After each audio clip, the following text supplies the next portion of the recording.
roads in the southern part of the city.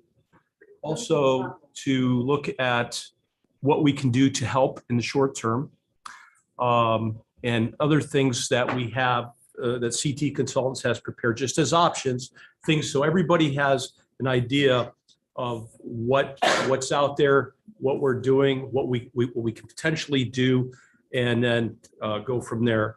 So we'll take some questions. We'll also let some people speak. We want to keep it cordial. You know, we want to keep it positive.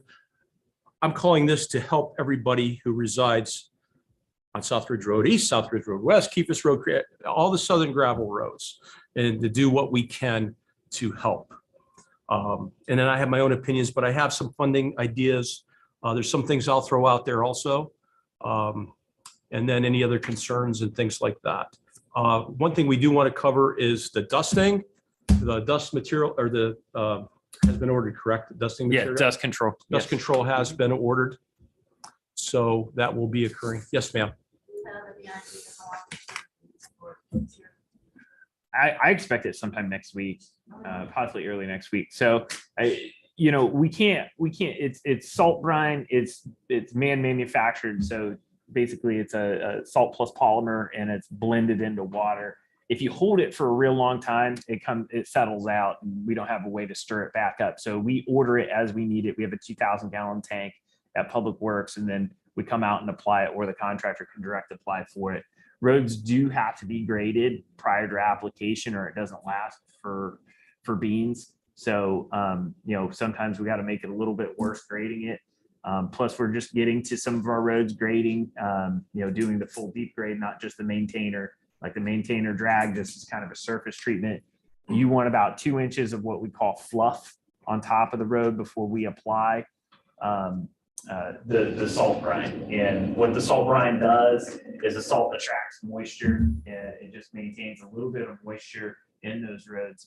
So kind of the good, the bad, the ugly, if you're on Southridge Road, the good news is sometimes is that you don't have a lot of tree cover on your road. So it dries out pretty quickly. So when it's been wet, it dries out quicker. The bad news is if it's really dry, it gets really dry because there's no shade. So it's kind of feast or famine, and it's road specific. So some of the other roads have more tree canopy over them, and they don't get quite as dusty. They maintained a little more natural moisture. So hopefully that answers your question. Another problem though is, been raining last week. All the water going in the ditch, going just before the ditch. And I talked to the road department. They do a great job of it. If I've had any problems, they come back and take care of it. So, they need to be able to get that stuff to the ditch. But they've had problems with people complaining that it tears up the grass a little bit that far. But it's like you got to get that water out of the road. Well, one of the major limitations, and we'll talk about it a little bit more, is part of Crown is not just digging harder on the edges and pushing to the middle, but adding material to the center. And the challenge that we have as a community is being able to afford the materials that go in the center. So if y'all will permit me here real quick. Well, I think what I'm going to do first, though, is, again, just like you're bringing up, before we get into, you want to go into the CT presentation? Yeah. So, but I want to I'll do a quick coverage of the basics that we covered in the last meetings. So here, But Jim, before you do that, so what I want to look at is, and then this will kind of segue into what Mr. Hockaday is going to get into, and again, just like what you're saying is, what do we have for a base? Is this 2RC dustier, sandier? Is this working for us? Is there something else we can look at? How do we address the base or a crown, that type of thing?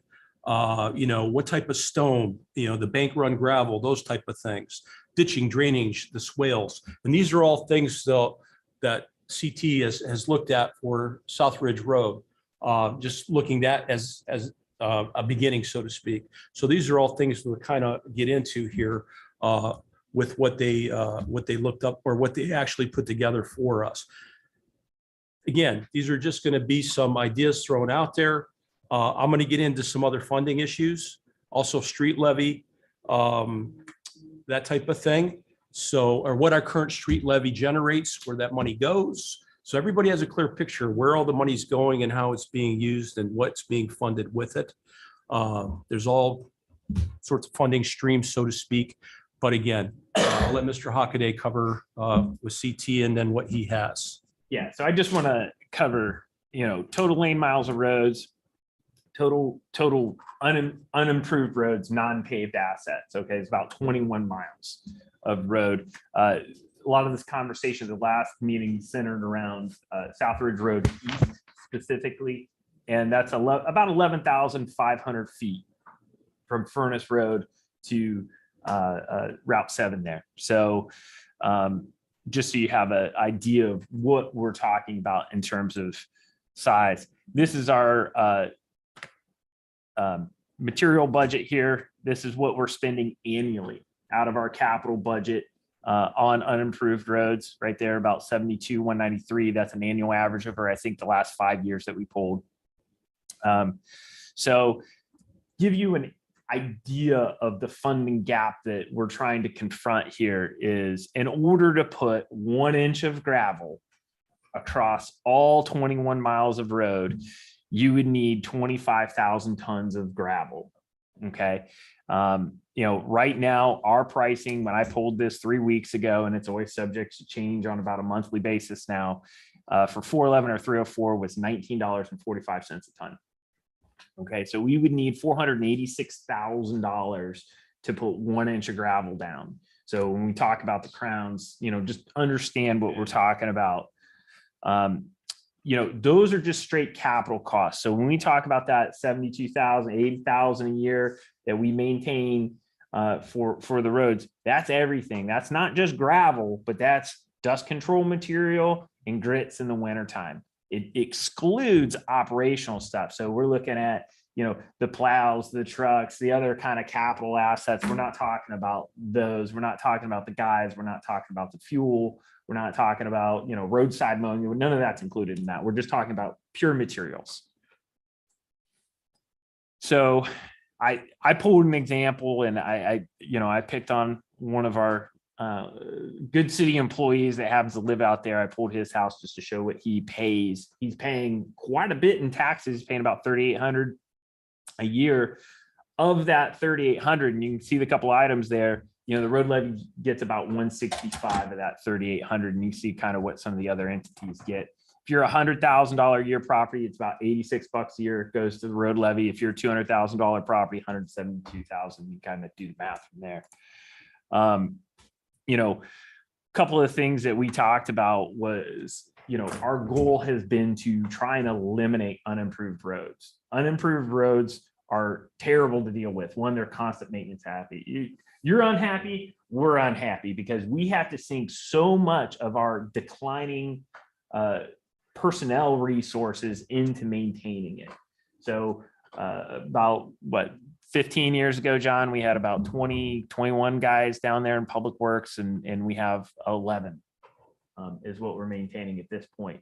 So to have to constantly commit a high volume of that number to maintain roads, as opposed to a hard surfaced road, which doesn't require near the manpower maintenance, if that makes sense. So our goal is to do that. We did an experiment last year, council authorized it, where we did a soil cement stabilization project, and it's where we infuse aggregates as well as cement into the soil in a big tub grinder, lay it back down, they water it, and it turns into a hard surface, and then we chip sealed over top of that. So that's Dorman from the tracks to I-90 is what we did. It held up pretty good through the winter. It looks real good. In my opinion, we could do that. We did that for about a $300,000 mile. It was a little cheaper than that last year, but trying to build in some inflationary costs here. So when we started talking about South Ridge Road East, I had CT do two major things. Chris Kagelnick, who is our assigned city engineer from CT, he came out, he looked at South Ridge Road East specifically. A couple of things that he noticed. He goes, it did have crown profile in some places and not in others. There wasn't a lot of lateral roadway shift, which was good. He mentioned its dryness. in terms of it has full exposure to the sun. There's very little shade on that section of road. He did notate, some of the ditching and some of the other issues that are there. Just for record and note, in 2015 and 16, we made an effort to ditch every street out there. But that was a significant all summer major crew assessment to do that. And you can do a little bit every year, but we hardly have the resources to do every street every year. So, which is probably really what more needs done, particularly on unimproved roads. When you're plowing and you're in soft conditions plowing, it doesn't matter whether you're running shoes or not, you're going to get into spongy soil and you're going to pick. And it's going to throw that and cast that material to the ditches, which we don't want to feed the ditches because that's real expensive. So chip seal, the way this would work is, you have a typical roadway, be ditched. It would pick up that top 12 inches of soil. We would inject asphalt grindings that we've been collecting over the past 7 years or so. We would inject that material in there along with some Portland cement, lay it all back down, compact it, water it, and then we'd wait about a week and then we'd come back and chip seal it.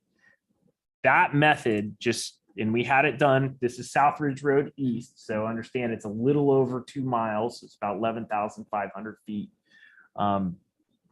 And that is your total project cost at the bottom, let's call it 1.2 for a round number there. Do I think we could do a little bit better than that? Possibly. It depends on the method in which we let the project. There was some discussion in the last meeting about assessments, and we'll get a little further into that. But without getting into the weeds, assessment requires a higher standard of bidding and bid taking and certification. So it is a little more costly than just doing it.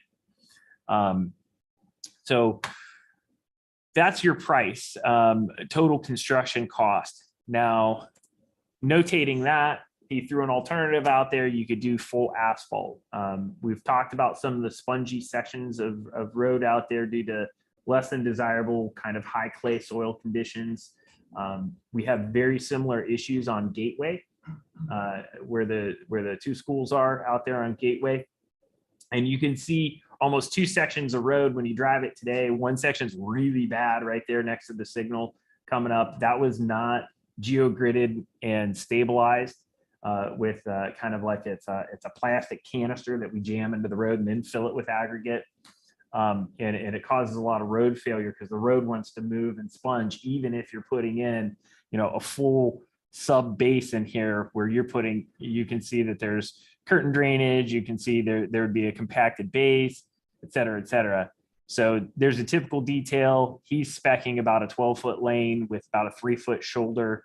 And then obviously some drainage as a typical detail at 8-inch sub base with, a intermediate course of about 5 inches and a wearing course of 2. Does that make any sense, or am I talking asphalt stuff that is okay? So 8 inches of gravel, 5 inches of intermediate course asphalt. So on Route 20, what they're laying right now, the big grainy asphalt, that's intermediate course.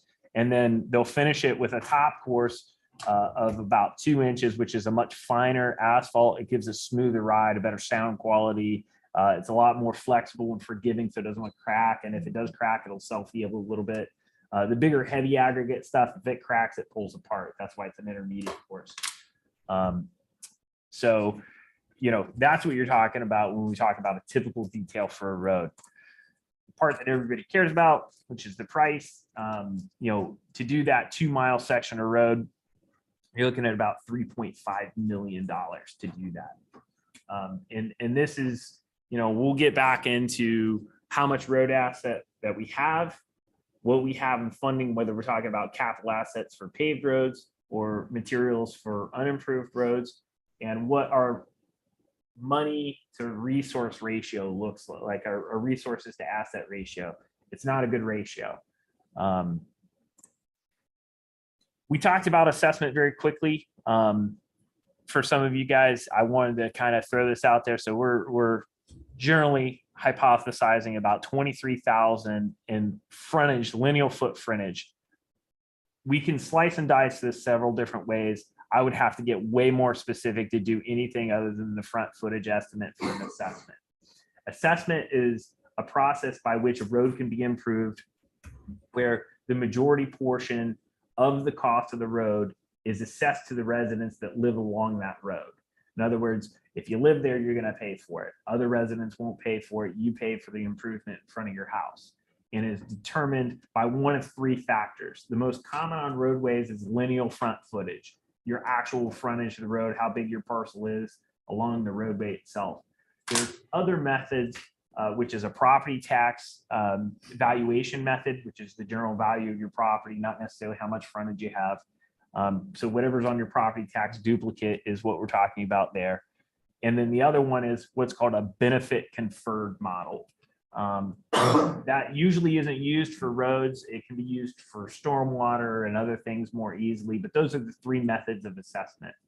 There are some limitations on assessment. There's a maximum period for a road of this type of 5 years. So in other words, we couldn't space out payments greater than 5 years, and the cost cannot be greater than 33% of the overall value of the property. So whatever the auditor has set, not necessarily what you'd sell it for, what Zillow says you're going to get in your Zestimate, but what the auditor says your property is worth, full market value, 33% of that number. Okay. So if we're talking about the soil stabilization chip seal option, the approximately $1.2 million, 23,000 lineal feet, 11.5 on one side of the road, 11.5 on the other side of the road makes 23,000 lineal feet. You're looking at about $51.23 per lineal foot. So if you had a 100-foot lot, that means you'd be paying about $5,000 for that improvement, which is a big number. You know, there are several properties out there that have a heck of a lot more than 100 foot of frontage. So several have, you know, several thousand feet of frontage. So I threw the, you know, the 1,000 foot of frontage number in there, and it's 51,000. I did asterisk it though, because I didn't estimate it, because that's clearly going to exceed most of the 33% cost ratio piece. It also does not allow the city to assess certain costs. So these are estimates. Intersections happen at the city's cost. Certain soft costs like engineering and other things have to come at the city's cost. Those costs don't get sent on to the property owner. So I'm giving you a picture of what it would look like. I'm not trying to give you a hard and fast number. I'm trying to give you a Yankee Stadium. Are we in the ballpark? Are we not in the ballpark kind of number? So please understand that, you know, I'm just trying to give you a feel for what this would look like. I'm happy to answer any questions. Chris was cross-scheduled at a meeting. He absolutely told me he could call in, step out of his meeting and join this either by Zoom. If there's any engineering specific questions, he'd be happy to answer those. You can sit up there if you like. You can sit where you need. Oh, you can sit. So I'm going to pause and turn it back over to Terry. So now you kind of have an overview, and I know it's even hard for me to kind of absorb all that. So you have some kind of an overview. Mr. Williams, what does our street levy, our current street levy, current millage, what does it generate for the city? About 525,000. 525,000. And that goes to where? 75 of it, or 72 to 75 is for gravel roads. The rest is for asphalt. Normally. Now I know we used part of that on Dorman Road last year, and I think we have a project encumbered this year for Dorman.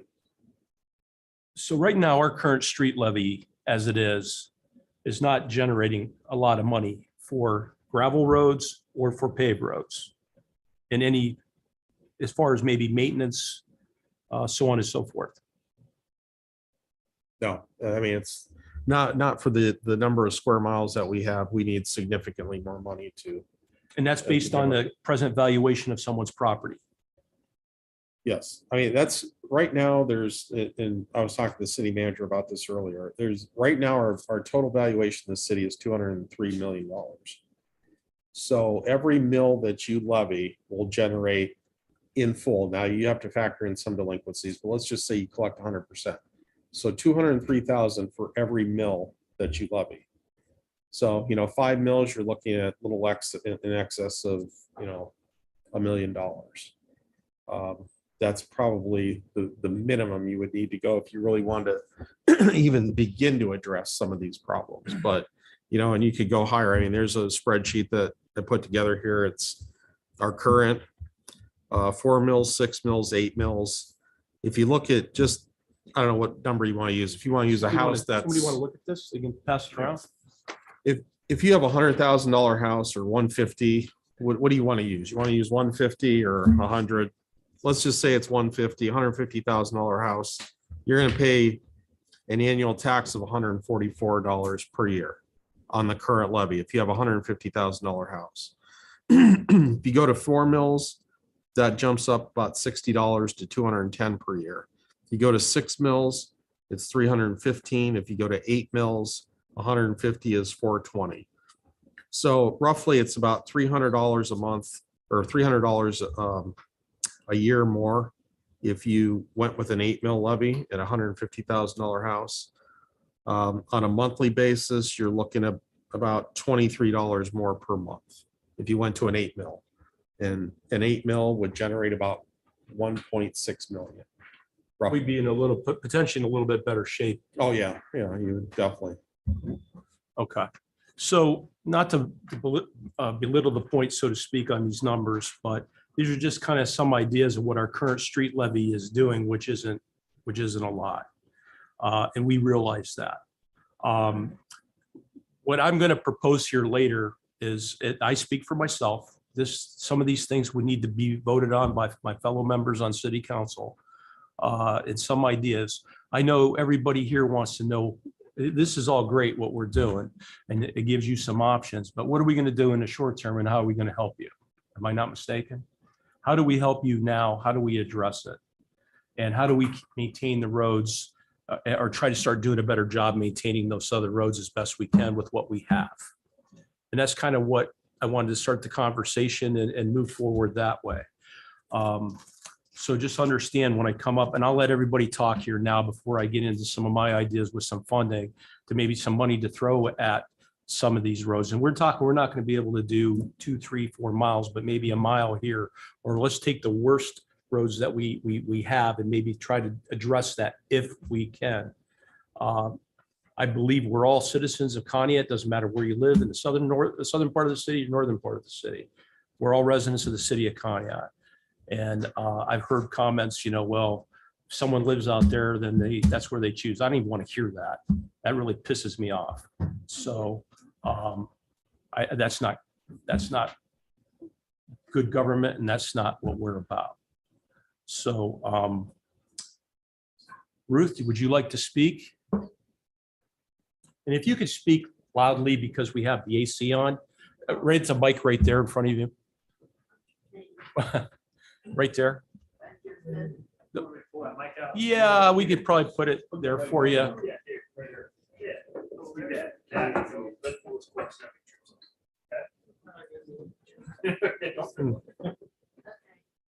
name is Ruth Clark. My husband and I did 43 Southbridge Road, 1982.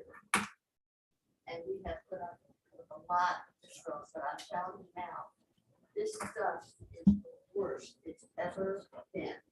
I have COPD, my husband has COPD. Yesterday, I was coming up South Southern from Bushville, turned right on my road and almost hit the school bus. The whole school bus was covered in dust. I went out to get the mail today. I came back, my glasses were covered in dust. It's all through the house.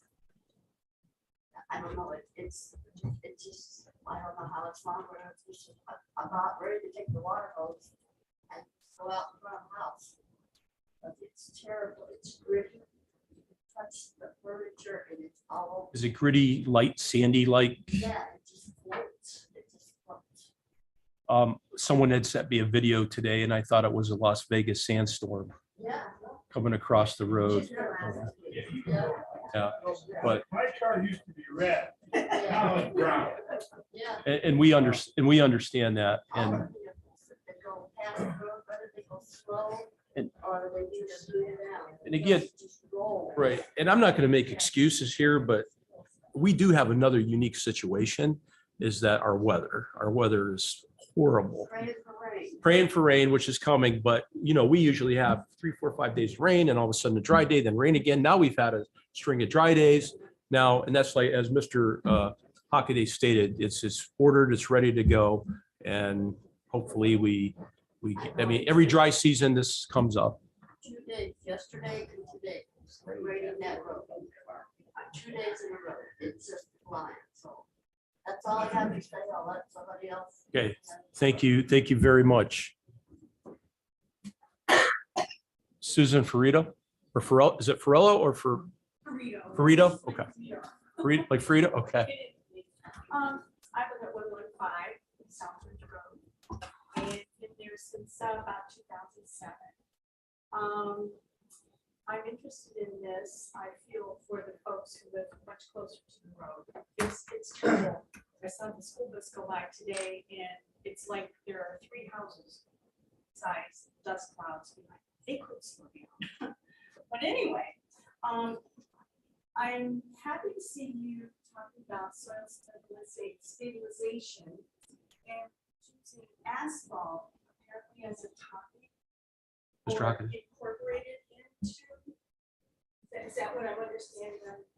So yeah, soil stabilization is, we have to add an aggregate in there to beef up the road, and then we add Portland and inject it Right. in there. So it's a giant machine. It's about the size of the road. When it comes down, it picks up the whole top layer of the road, has a tub grinder in the middle. We throw all the ingredients in, it lays it down, and then they use a compacting roller out after it and water it. Right. And then it hardens over the course of about a week and a half. And then we come back and chip seal it. Okay. I've been doing some research. I know that this is a asphalt, concrete is one way to approach it. But I also, and you probably, maybe you are aware that there are different materials, different products that can mix in. They're polymers, some of them are enzymes. Let's see here, copolymer-based products, cross-linking styrene, acrylic polymers, tree resins, ionic stabilizers, fiber reinforcement. They're all different kinds of products that can be mixed into that substrate. What they do is they go through and go down, depending on the road. It might be 6 inches, it might be a foot. Pull that up and they work with the existing substrate. Okay, interesting. This method is being used all over the world. And right now, Michigan is using it in some of their counties, and PennDOT just approved in March to be using it on their roads. I did try to pull up some more companies that provide this service, provide this material. 3 kept coming up. It was Agrifine, Agrivent, Substrata, and Midwest Industries. Midwest is actually located in Canada. They do a lot of work out west, like in California, all through Nevada and so on and so forth. I have some notes here that I'll share with you. I'll give them to you. But one of these products is Permazyme, and it's an enzyme-based soil stabilizer, and it interacts with clay particles in the soil, and it induces an electrochemical reaction which permanently bonds the soil. Michigan just has been using this just recently. It has a life of up to 15 years, and a standard mile, and these are the last 12-month figures. Standard mile 2-lane construction with this Permazyme costs $6,000. Now, I couldn't get numbers on some of the other ones, but they each have certain sets of products. And I guess I would like to suggest that reach out to them and have them come in for a consultation because asphalt, that's fine, but this might be I think it's kind of cutting edge, but I also think that it's interesting, it's being used all over the world, but not here. I went to the It ODOT is- site. We are using it here. We just soil stabilized Dorman Road last year, so. Right, but was it with polymers? It wasn't with polymer, and you're talking about the cost of the material per mile. So we work with a company called Symbase. And they're kind of a regional leader in soil stabilization. One of the most important parts about soil stabilization is the type of soil that you have. Exactly. And we have a very unique type of soil here in Conneaut. Southridge Road is actually kind of hitting the far reaches of it, because once you get on down into Monroe and Pierpont, your soils are actually quite different down there than they are here. So, you know, the reason why it's called a ridge road, whether we're talking south or under ridge, is it's the ridge of the ancient lake bottom. And so it's not a typical clay. So it's actually classified quite differently. It's actually classified as a silt loam, because that clay particle, which is snowflake shaped, right? And there's about 36 different types of clay out there. Most is like a crystalline snowflake shape. Ours is real tiny, ultra fine. It's the dust that you see because it's been rolled on the lake bottom for millions of years. So it goes from being axle grease when it's fully, it almost becomes soluble in water, and it gets really mushy and, you know, wants to roll on you, versus when it gets hard, it gets like a brick bat, and then it turns into absolute dust. I mean, ultra fine dust. So that is a very, very specific silt loam clay style of soil. Right. And the reason why we've selected, as opposed to, and there are some polymers that they use to help bind it. I don't know the trade names of those specific polymers, in addition to the Portland that they inject. But I'll absolutely look into it. So I really appreciate you looking into this. But this is exactly what we're talking about, because asphalt paving is really out of reach. And that's why I wanted to share those numbers with you, because I don't think we can afford to do that almost anywhere in the city, right? Like state routes are tough for us to do with that kind of typical detail. So this is, to me, the most cost-effective way to move forward. But even with a soil stabilization, you still need some other kind of material in there. Like, it shouldn't be just pure soil. And sometimes when they're doing soil stabilization, it's because they have clays that are either hydraulic, that want to lift when they're wet or shrink when they're dry. And they're adding something in there to create a crystalline structure around it, so that clay doesn't want to move regardless of saturation of water. So it's a really complex science, of which I'm by no means an expert, right? Right. So Steve Taylor, who's the president of Symbase, he's come out, he's looked at our roads, he's been on our roads. They did the stabilization piece on Dorman for us. I would do that almost everywhere. To me, it makes the most sense. It deals with slope issues, because so many of our roads, like when we get down towards Creek Road and stuff like that, I mean, they're vertical. We close them in the wintertime because they're unmaintainable. And the problem is the way our clay type soils stack, they always effuse water laterally. So you get to the midpoint of the slope and there's water coming out of the middle of the hill, which makes it really terrible to maintain. So we don't even try on that road in the wintertime, right? Soil stabilization addresses that problem, because the water actually makes it harder because of that Portland binding it. So that's why we look at that as the solution. And, you know, there was really no way to do anything other than council saying, well, okay, let's try it. So we gave it a whirl, you know? Right, and I'm glad to see that. It was interesting because when I was doing this research, I looked in the Ohio ODOT specs, and I couldn't find anything about this type of product. I found asphalt and the aggregate, the concrete, or cement or whatever. Maybe I just didn't find it. And so ODOT's a more conservative agency than a lot of our brethren of other states. They just are. They're wonderful in a lot of respects, but they're conservative in terms of trying new things. Ma'am, yes, Paul, thank you for looking. I looked at that, the polymers.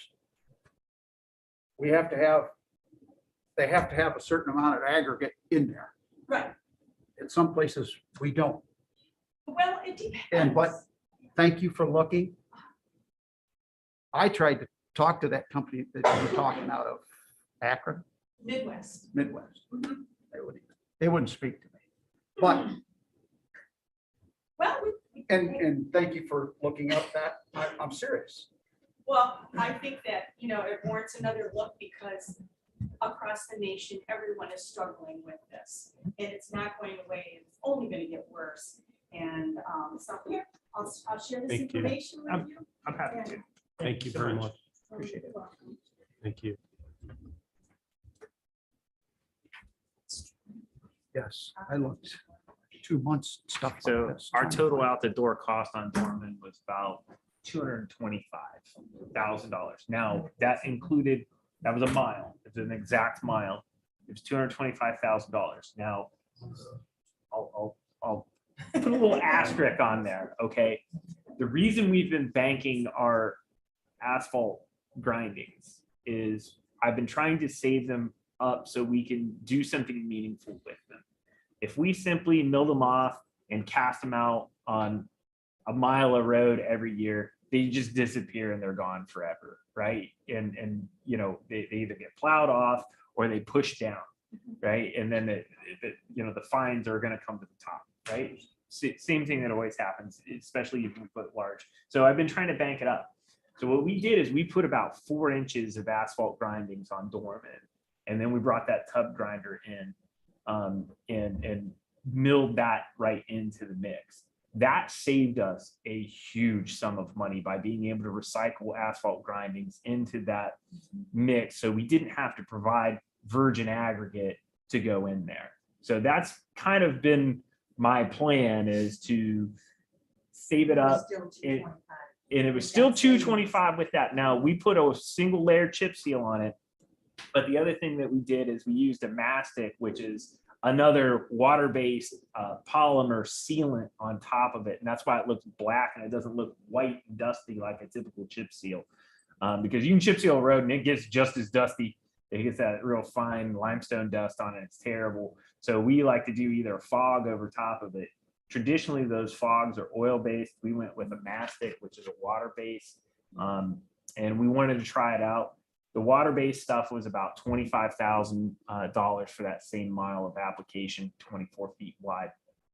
So you can drive Dorman Road. The only other asterisk I'll put on Dorman Road is it's the only unimproved road that has manhole castings in it. So you can see some kind of jumps and bumps right around the manhole castings.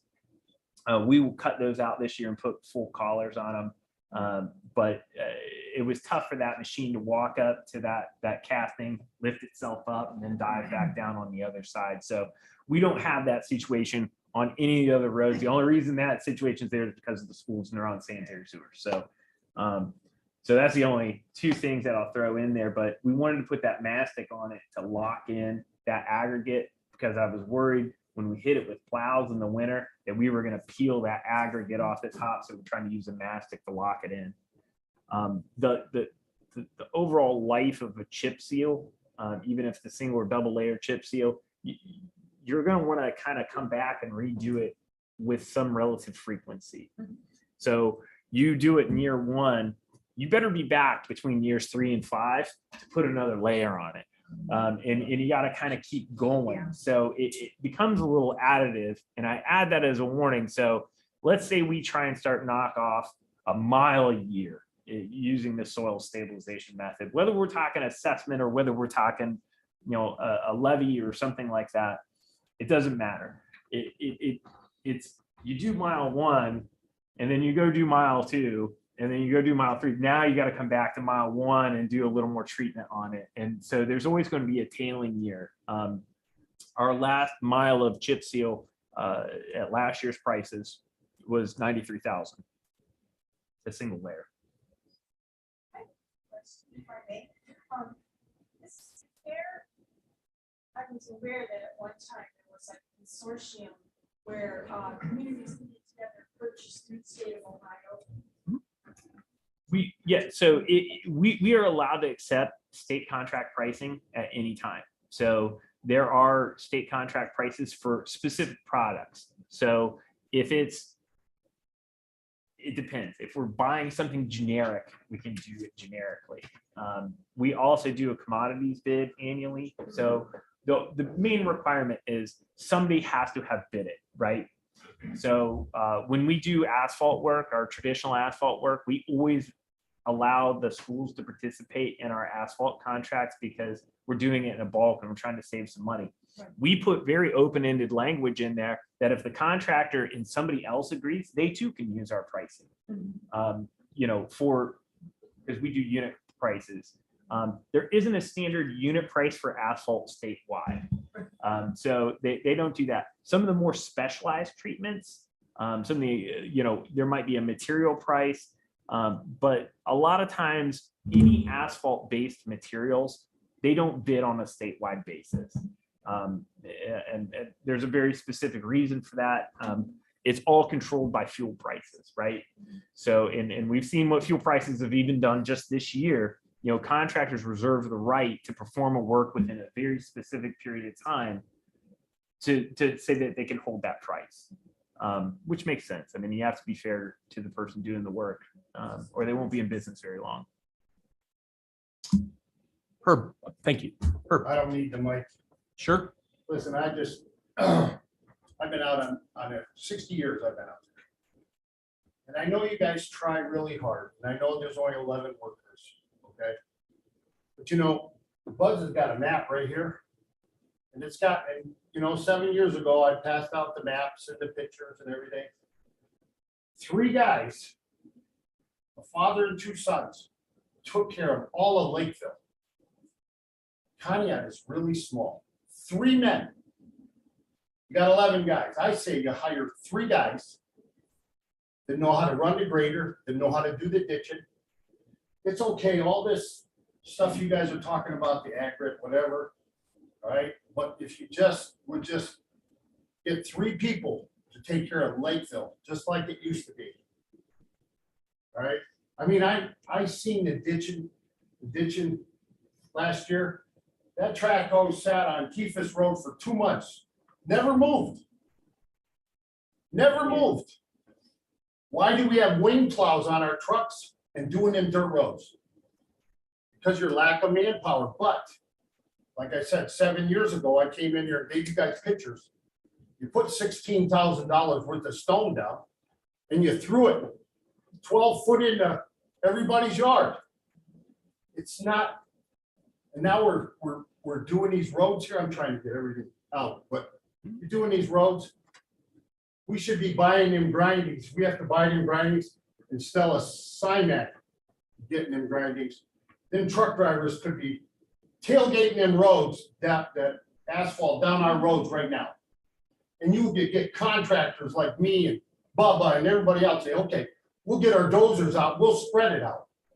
We got to do this as a community. And this is nice. I'm glad you're doing this. But you need to get the people out there that live out there to sit right here Oh, I agree. and talk. I agree. Okay, it's about, to me, it's management in this town. Okay, I know all the workers. All right, and I just don't see, when you take that stone that you're putting, it's crap. That's junk you're putting on these roads. That's making more potholes than anything. Yeah, in another month, our roads are gonna look real nice. But that gravel you're putting down is wrong. They did this years ago, and it was wrong. Years ago. That's why it's all dust. It is. There's your dust right there. And then that wing plow, that puts it in the ditch.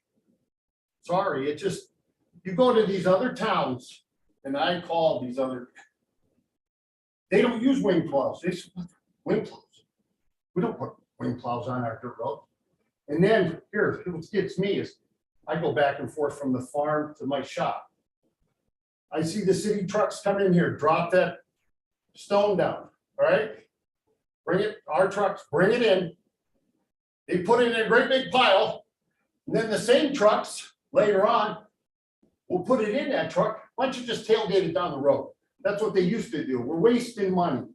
this town wastes money, too much money. And that's kind of why I wanted to start this discussion, because like I said, is this 2RC?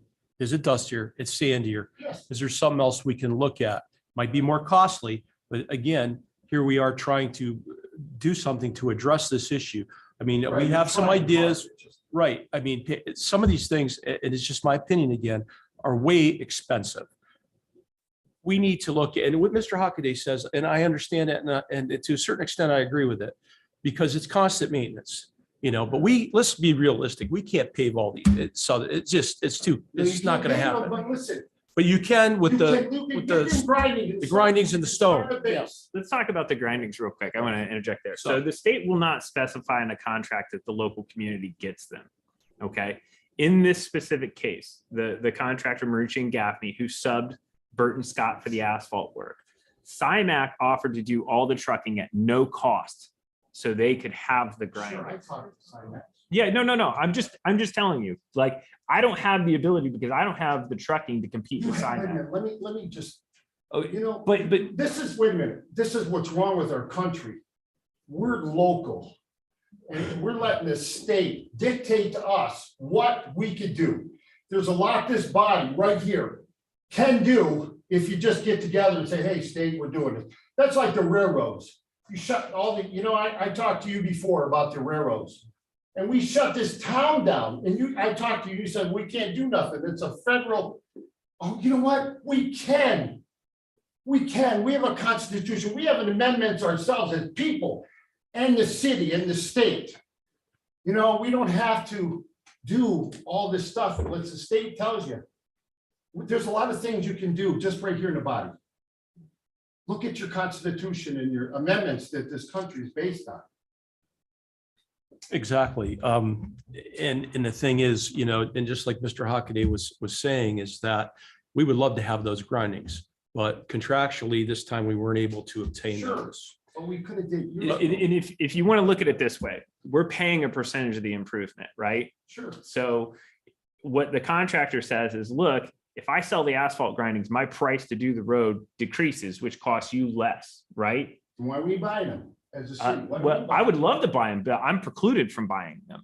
I've gone round and round with the state of Ohio. They will not dictate in a contract what the contractor has to do with the grindings. They will not. See, but you can make some kind of amendment right here. Hey, Any paved road in this town, that contractor, we get the grindings. Even if we have to pay for the grinding, this body can do that. You can do that. And then if the state wants to sue us, take them to court. I just think there's other things could be done. And that's where, let's get it out there. Let's see what we can do. Sure. And I don't want to be upset, okay? yeah, I would tell you to call, and I tell I've you called this the as- state. I've called. The Star Beacon did a wonderful article a couple years ago from Senator O'Brien's office on how she was going to help municipalities, and specifically Conneaut, on some of the state road issues such as this. And I've yet to see anything happen. I've yet to receive the phone call. So here's what I would tell you: print out a copy of the article and call our office and say, what have you done? That's our voice to the state. And we don't have much of a voice right now. So I would just say, hey, what have you done? What have you done? What have you done with these state routes? We have made an effort in a campaign, and Conneaut's in a very unique situation where we have 27 square miles of assets. Municipalities are treated incredibly different than townships and villages under Ohio Revised Code. Would it surprise you if I told you the city of Conneaut has more lane miles of state route within its borders than the cities of Ashtabula, Geneva, and Painesville added together? And we are required to pay the maintenance and the plowing and the striping, and we are required to bear 100% of the full depth cost. That project over there, which is knocking on the door of $6 million, is brokered off the back of this community because of state law. And the state says, well, we're treating Geneva and Conneaut the same. You're both cities, and we should charge you the same for state routes. I find it completely ludicrous. And it actually goes against the mantra that ODOT puts out there, which is asset-based management. They allocate any dollars based on the type of city, not based on the number of residents, their taxing capacity, or the lane miles of the asset that they're actually trying to maintain. Funding isn't based that way. My request to the state of Ohio is make it asset-based, just like everything else at ODOT. I couldn't agree more. And honestly, if I could, shed my political neutrality on it, I would have these people's heads because it's ridiculous. And you need to call them, and you need to not only just call our reps, you need to call the Senate Finance Chair, you need to call the governor's office and say, this is unfair. We're being double taxed on our state routes, and we can't even get the grindings off of them. I couldn't agree more.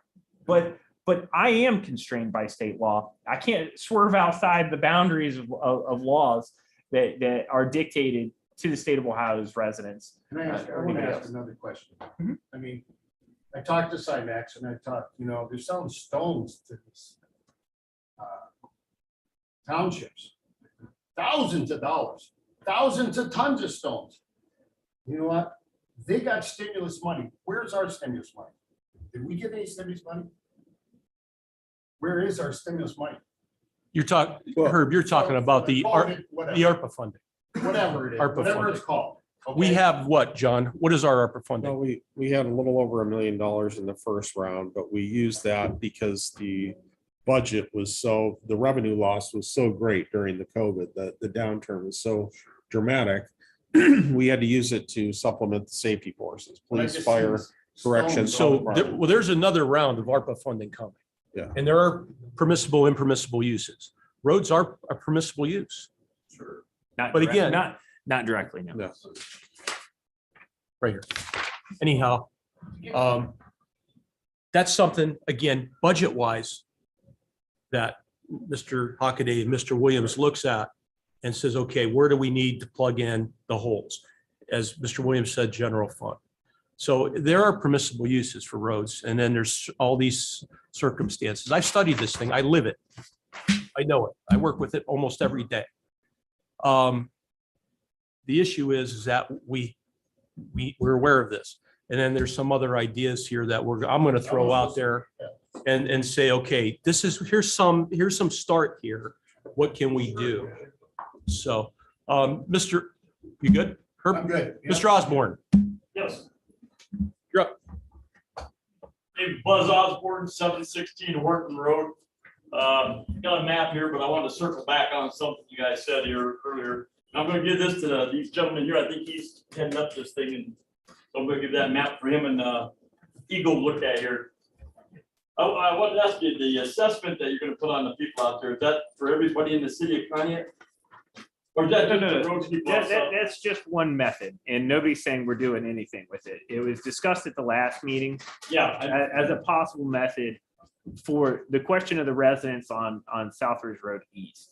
And the request from those residents after the conclusion of the last meeting was to come back with some pricing and cost estimates and to look at assessment or possibly look at assessment for that improvement, not something that would be citywide.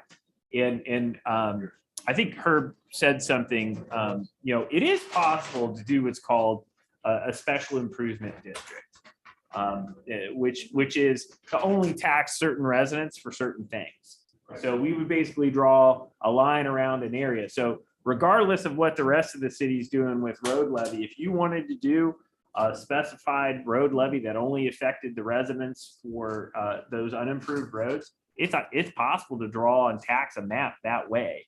well, what I'm getting at is, To answer Herb's question. yeah, Yeah. we're assessed on our streetlights that we don't have, because we were told that we have the ability to drive in town and use their streetlights.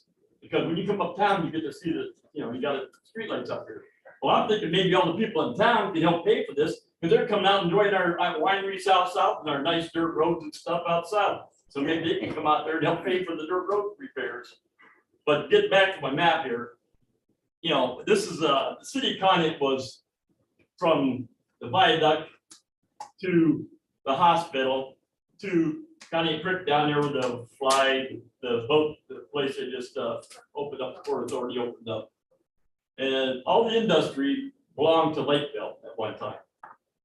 The reason that we merged with the city of Conneaut was so that they could get all the money from all the businesses, from all the surrounding area, and take all the money that was, you know, that the Lakeville was getting in as revenue. We had the dock company. We had all the business up on Parish up there. We had, right now, we'd have the truck stops and everything. So, my thing I'm looking at is instead of assessments for everybody, maybe we should just get our money, get a hotshot lawyer from Cleveland and go back to being Lakeville instead of an annex from the city of Conneaut. I think that might be a better idea. And we had 3 guys out there doing the roads. I've been here for 70-some years. I remember it out there. My brother paid tuition to go to Conneaut High School, and I lived beside the hospital because he didn't want to go to Route. So that shows you what it was back in them days, the 60s. But what I'm looking at is, you know, we ain't got the money. Maybe we should just go back to Lakeville. We have 3 guys doing the roads. We buy our own equipment. We have our get another city, get another fire department, since you shut Station 4 down. We have no fire protection up at the west end because they had to shut us down because the city couldn't afford $1,000 a month to pay for the Amboy Fire Department up there. So, you know, I don't know. I just, you know, you just get upset when you see what goes on out there on the roads. You know, they grade the roads and they got what they call, I asked about, well, how come we got this pile of dirt along the edge of the roads? Water can't get in the ditch. Well, I was told that was a secondary curve out there. That's so the water can all just force down the roads. I go out, I cut a path into my ditch so when it rains, the water could run down the road, going underneath my, you know, I got pipe work underneath my front footage here. Here comes a grader, they close it up, and then the next thing I know, the water's running right back down that curve again and, you know, putting potholes all on the road again for people to drive on. You know, the water can't get in the ditches. You can ditch all you want, but if the water can't make it to the ditch, it's not gonna do a bit of good. And that's one of the problems out there with the back roads. You know, the ditch is not gonna do any good when they put that curb up there like that. And that's from the wing plow. A lot of that's from the wing plow. Like Herb said, same thing. They put stone down one time. One time they put stone down. I think Herb said 16,000 or something of it. And they come along with that wing plow, threw it all in the yard. So come spring, an old man like me gotta be out there sweeping up all that stone out of the yard, trying to rake it all up. So yeah, I know you guys are doing the best you can, but there's, like I said, you gotta do something. If you're gonna assess some people, maybe we should get the ones in town to come out and pay a little bit of money too. You know, we could do, like I say, we have to go up there and enjoy their streetlights that we don't have out south very much. They did get a couple of them out there, but not very many. So that's about all I got to say. Thank you. Thank you, Mr. Osborne. Mr. Talbot. I would like to tell this young lady here that we would love to have dust on our road because we can't go fast enough on ours to make dust. I picked up car parts where there's hidden holes. There's car parts in the middle of the road from hitting potholes. We haven't been here that long. Important. Good beside me. Like how long have you been here? We sell those car parts? Almost a year, October will be a year. And you guys moved from where? Came from where? Madison County, London, which is halfway between Springfield and Columbus. How are the gravel roads in Madison County? Zero. There were none. Zero. This is the first county that I've been in doing teaching and traveling with what I did before. And you're from where? I'm from the Carolinas. We didn't have no area. Interesting. First road I seen besides being like West Virginia, Kentucky was come on to Iowa. Iowa, awesome. That's all I can say. I don't know if we need to speak to somebody in Iowa to come here and educate or. Our other townships are great. do I travel something there on a daily basis. Our other townships, their dirt roads are great. And I think I saw the same school bus you were talking about earlier today. Because we've actually changed the way we leave our residents to keep them driving down the road. So you have potholes, ruts. We've got a curve about this tall. Okay. So we can get to the, I can deal with dirt road, and yes, it's muddy, I understand that when it's raining. We would love to have gravel, but I think to start, you gotta clean your secondary curb off so you can drain the water. They're starting to drive, I mean, it's a game to You're saying there's issues with the ditches, swales, where the water runs off, that type of Right, thing? you can't get to it. That's what This is where they come drag that thing behind the military truck. They've got it, the curbs this tall. And There's no the drainage. potholes are so bad, now we're driving into people's yards, the boy driving in potholes. You got other maintenance issues. You've got city cruisers, you've got city fire equipment, that's not light. You got ambulances. How would you like to come down Horton Road in the back of an ambulance? If you were actually in it. I mean, that would be bad. I work with Chief Boyd, we're responding to calls on these secondary roads. And I've actually got maintenance scheduled on my cruiser. This week, so we're paying twice, we're paying city taxes, now you're paying your county taxes, because now we're having to fix other stuff. You know, school buses have to be maintained too. But I think start with the ditches and then start looking at rock. All right, thank you very much. Does anyone else wish to speak? Yeah, I'm Becky and I live at 403 West Thunder Ridge. And if you go west, if you go between the Ring Farm and Marco Vineyard, there's 3 ditches now since the last rain. They did grade it today, I think, to appease us because of tonight. But I have taken pictures and I would love to show you. The culverts are completely plugged. I got down and I took pictures. This is where it needs to start. I don't care what you put on those roads, the ditches Ditching. have to be done. These culvert pipes. I remember Arnie Esther. I don't know, 7, 8 years ago, the city said, if you have, we're gonna come through and dig ditches. And if you have a culvert pipe that's plugged, we're going to remove it, put a new one in, and you're gonna pay for it. So what's Arnie do? He digs his out, cleans it out, puts it back in. The next time they graded that right in again. What are you supposed to do out there? exactly. But if anybody wants to see a picture, I have a picture of a plug. It's plugged. And Can why you, would can you send it to my email address? I sure can. I'll talk to you after. Okay, that's fine. Mr. Pachowski. I have one question. When we voted for this street levy, okay, where did you draw the line? Because I didn't see that in the levy.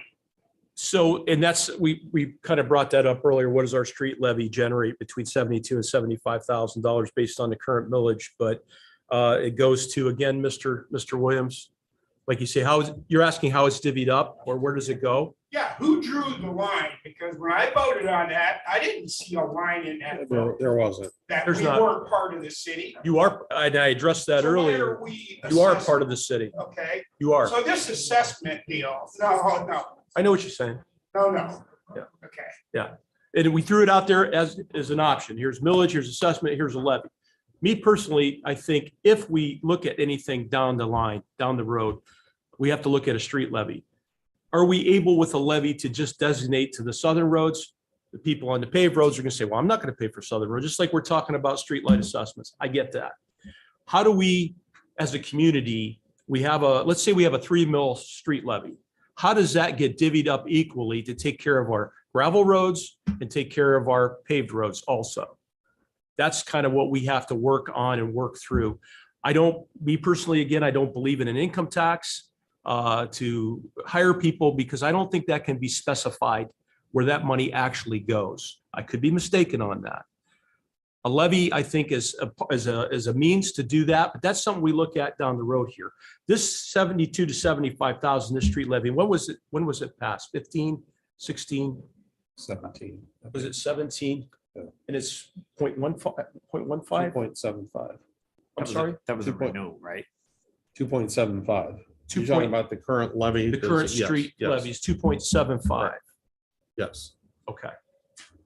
Yeah, it's just not generating enough money. It's not. No. Have you approached any companies about maintaining these roads or tar and chip or whatever?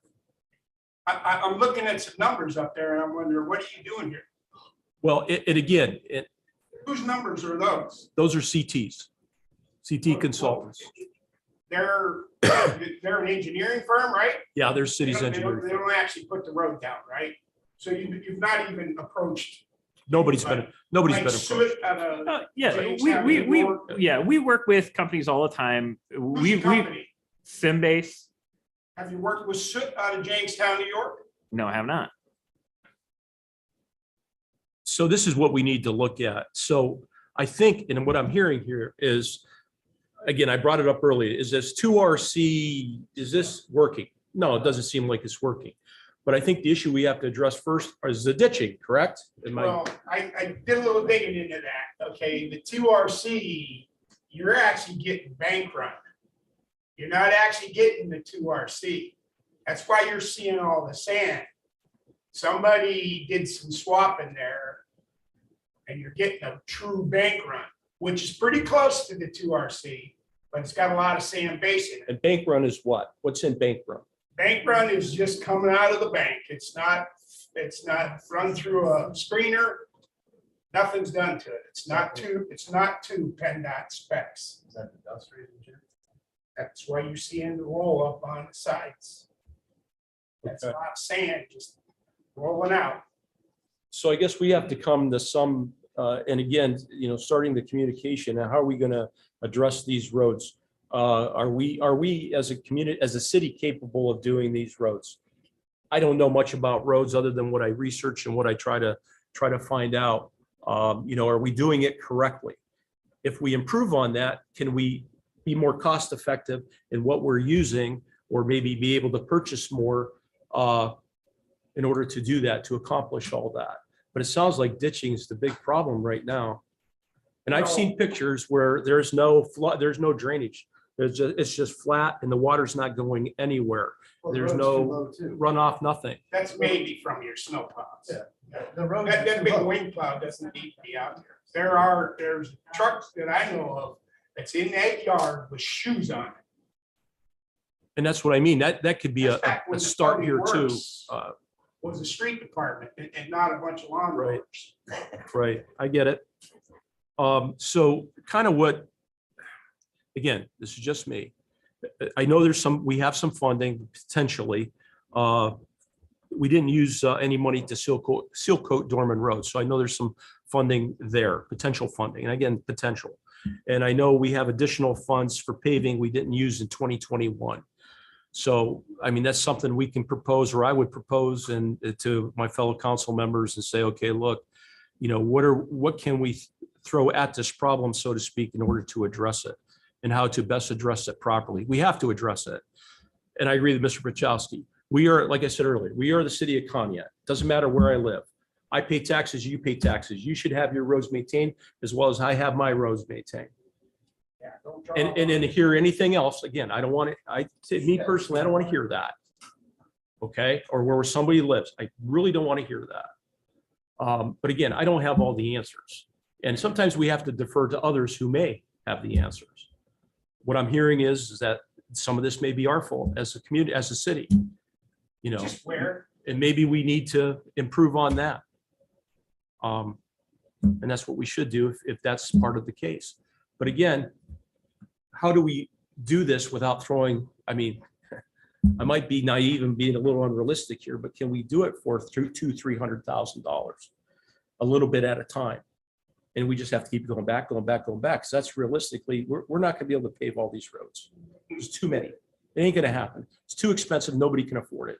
I mean, we'd be fine with what's going on with Dorman, and we know that's gonna take time, but we wanna know, like, what's stone, like, like Chowski said, you put the wrong stone down, so what stone can be put down? I mean, he would know. That when that- 2RC and that bank run was, when I went over there and talked to the gravel company about, was getting the crown of the roads built up. So they could get stone to that road. Because the roads were just, But what's supposed to be on top? What's the next step? Like, that's what we're not getting. We're not getting that top layer. they look pretty good right now. They do They're right pretty now. smooth, but It's dust, it's all that sand. you gotta leave it set up. right Yes, sir. now. I forgot, and I spoke to you earlier about this, and you were unaware, they stockpile, That's- like somebody mentioned, that they bring it, truck it in and dump it, and then waste. They store that at Center Road and under it. There's a giant enormous pile, big as this room. Okay, What is it, a pile of? whatever this stuff they're putting on the road, whatever they're called. But you load the dump truck on a tandem axle truck, Yes, they're exempt from their weight at that particular time, because they're bringing it out and dumping it. But why do they have to pull onto the dirt road and crank and dump it? They're tearing up that section of road by bringing the loaded dump truck to unload it to stockpile. Why can't they just, and I know they're gonna have to put a piece of tile in there to do it, but put a piece of tile and come off the center road to your little stockpile, stay off our dirt roads if you can. That's not much. Shouldn't be handled that many times. Right, anyway. but Should be coming the out weight of they're there, going on the putting road. Jacking that around where it turns Yeah. Ridiculous. Right. Two guys sitting in the truck. Anybody else have ideas, suggestions, or anything they would like to bring up? I mean, those are some things I'm just throwing out there. Again, we have approved for some paving in the roads here, some side streets here in town. So those we can't rescind on, but like I said, there is some funds for paving we did not do in 21. Can we get some estimates, some bids from some tar and chip companies to see where they're at? Yep, they'll be in on Monday. Being, Yeah, I mean, we put it out to bid every year, so just so you know. And we do invite, What to bid? we put in chip seal, we put in soil cement stabilization every year, we put in intermediate course, wearing course, we put everything out to bid every year. Do you have that list of suppliers Well, or I mean, companies? we publish it, right, as we're required No, under the bids. under Do you state law. have, do you have the list of the companies that Yeah, responded to it? so you can go right to CT's, you can go right to CT's I don't want to go website. to CTs. I'd like to Okay. have a list. Yeah, go right to CT's website and print it off. I mean, here, I'll pull it up for you, even better. Why do I need to go to CT consultants? Because, Aren't they giving the bids because to it, you? no, it's centralized. Yeah, they handle the city's engineering, so Yeah, but aren't they giving the bids to you? they do the bids on the city's behalf. Oh, so we don't keep a public rec, so I didn't know, we don't keep a public record of that. They're We doing- do, absolutely. But on their site, they are maintaining that? Yeah, on our Okay. behalf. On our behalf, okay. So let me see here. did you by chance travel over Culver Road for that tar and chip? I did not. I have yet to That's do why that. I'd like to get a hold of SIP code out of James. I have yet to do that. So if you can see that, that's the current list of plan holders. You have Koski, Roniak, and Simbase in there right now. Those are all just company pavers around here. Yeah, but even before they chip and seal that road, it's in a lot better shape. Because it crowned. Culvert. Yeah, right. around the- Yeah, they got, Yeah, they when it was dirt road. a few years- asphalt it was- grindings. They redid it with asphalt Yeah, but grindings even again. before they did that, it was still in a lot better shape than our roads. Who did the ditching in the past, or who, For us, for the southern roads, for South Ridge, Keith, I mean, it doesn't work. all the gravel roads, who did the ditching in the past, you know? City of Conneaut. City did? We would do some of the main cuts, like from Under Ridge through the woods to Route 90. Like Becky, ditches. Yeah, They're ditches. there. They're there. There's another ditch before it gets there. Because, you know, it doesn't get to the ditch. It doesn't get to the ditch. Which ruins the Yeah, whole the road. guardrail. They don't cut it all the way to the ditch. Sometimes it's, you know, down and up. Because of what's being moved, it's It's building. way, up it's before building the up ditch, and so it's you not get- draining. Okay, so I have a clear picture in my Yeah. head. Stayed on the road. Gotcha. Then you get the ponding and the potholes and all that. So it's not so much of a crown not being there, or that is part of it? Well, that's part of it. It can be. It depends on the spot of the road. I mean, they're all dramatically different roads. Right, so you might have some roads with some crown, maybe slightly less of a crown. When you It get needs into to be solid looked ground, at when it's not getting ready to see that there's drains. You just don't go up and down the road. Right, right. Like on Blakesley, you know, over in.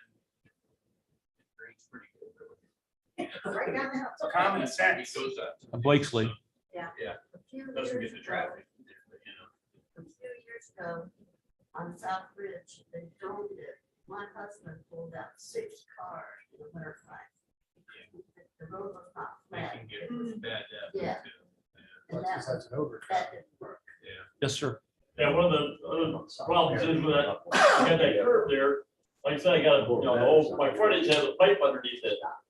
Well, you know, the water comes out down there, so every year I gotta dig a drain so it can go down to the creek down there. Every year they put so much, you know, the road drainage into the ditch, it fills up my whole pipe, so I go out there every single spring. You know, the whole ditch I dig out is filled with what they put on the road and grind it, throw it into the ditch. It just fills it back up again every year. So, you know, it's like the rate of spring going out there digging my ditch out there. But Right. so I get the water out, that goes underneath my driveway and underneath my property.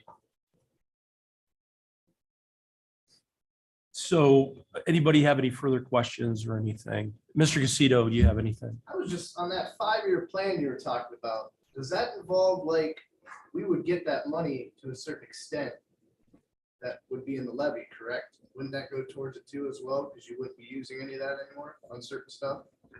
I'm not, As far as you had a price Right on- here, no. So if you did an assessment, right, and you agreed on a certain portion of road that you wanted to complete by assessment, you would always make an offer, hey, do you want to pay the whole sum you owe up front? A lot of people say, I can't do that. I'd rather pay it out over a course of years, and it'll just be appended to your tax bill across 5 years. I was just trying to demonstrate what that cost would be on a 5-year annualized basis as opposed to paying it lump sum. That's all. And you know, there's a million ways to do this. I mean, you could do a special improvement district. You could do a general street levy that's more sufficient than the one we have. You know, there's a lot of different ways to look at this. You know, ultimately, you know, I think without a doubt, you know, we can talk about different means and methods. How's the levy going into effect? And how fast can something like that be drawn up? Our current levy is expiring. John, do you want to cover our current levy? The current levy expires in 2022 for collection in 2023. But we can put it, you have a couple shots at it. I think you could put it on for November. You don't want to double collect, but you can word it so it doesn't double collect if that's the case. But I ran through some numbers. I don't know if you saw them for the millages. Yes, I got Okay. So short answer So- is after 2023, that number for streets drops to 0. Right. Okay, unless council authorizes a new levy to be placed on the ballot and the voters of Conneaut approve that levy. So the question before council, regardless of even this discussion is they have to come up with, what are we going to put on the ballot?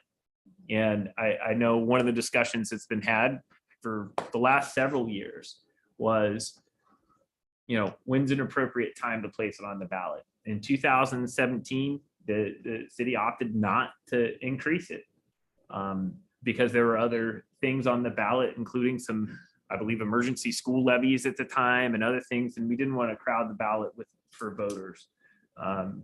You know, so it's always a question of what do people want to pay for? And I think that's why the council members are here trying to listen to you and say, well, what do you want to pay for? How much money are you willing to pay for what level service?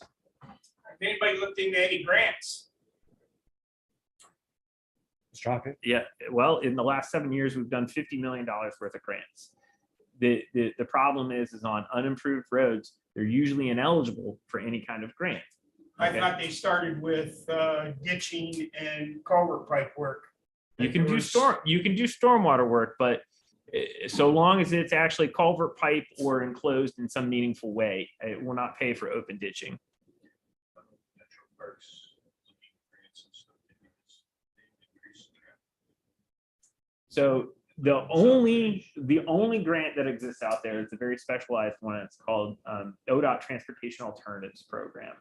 And the subsection of that grant is we can improve a road from a state route to the metro park. So that is, it's a tougher dollar to get, and I haven't seen one awarded yet. I'm just saying, you know, something to look at. Absolutely. Yeah. From there to Blakesley, it would nibble off a piece. Well, and part of my thinking on that is they've acquired so much property all along Conneaut Creek.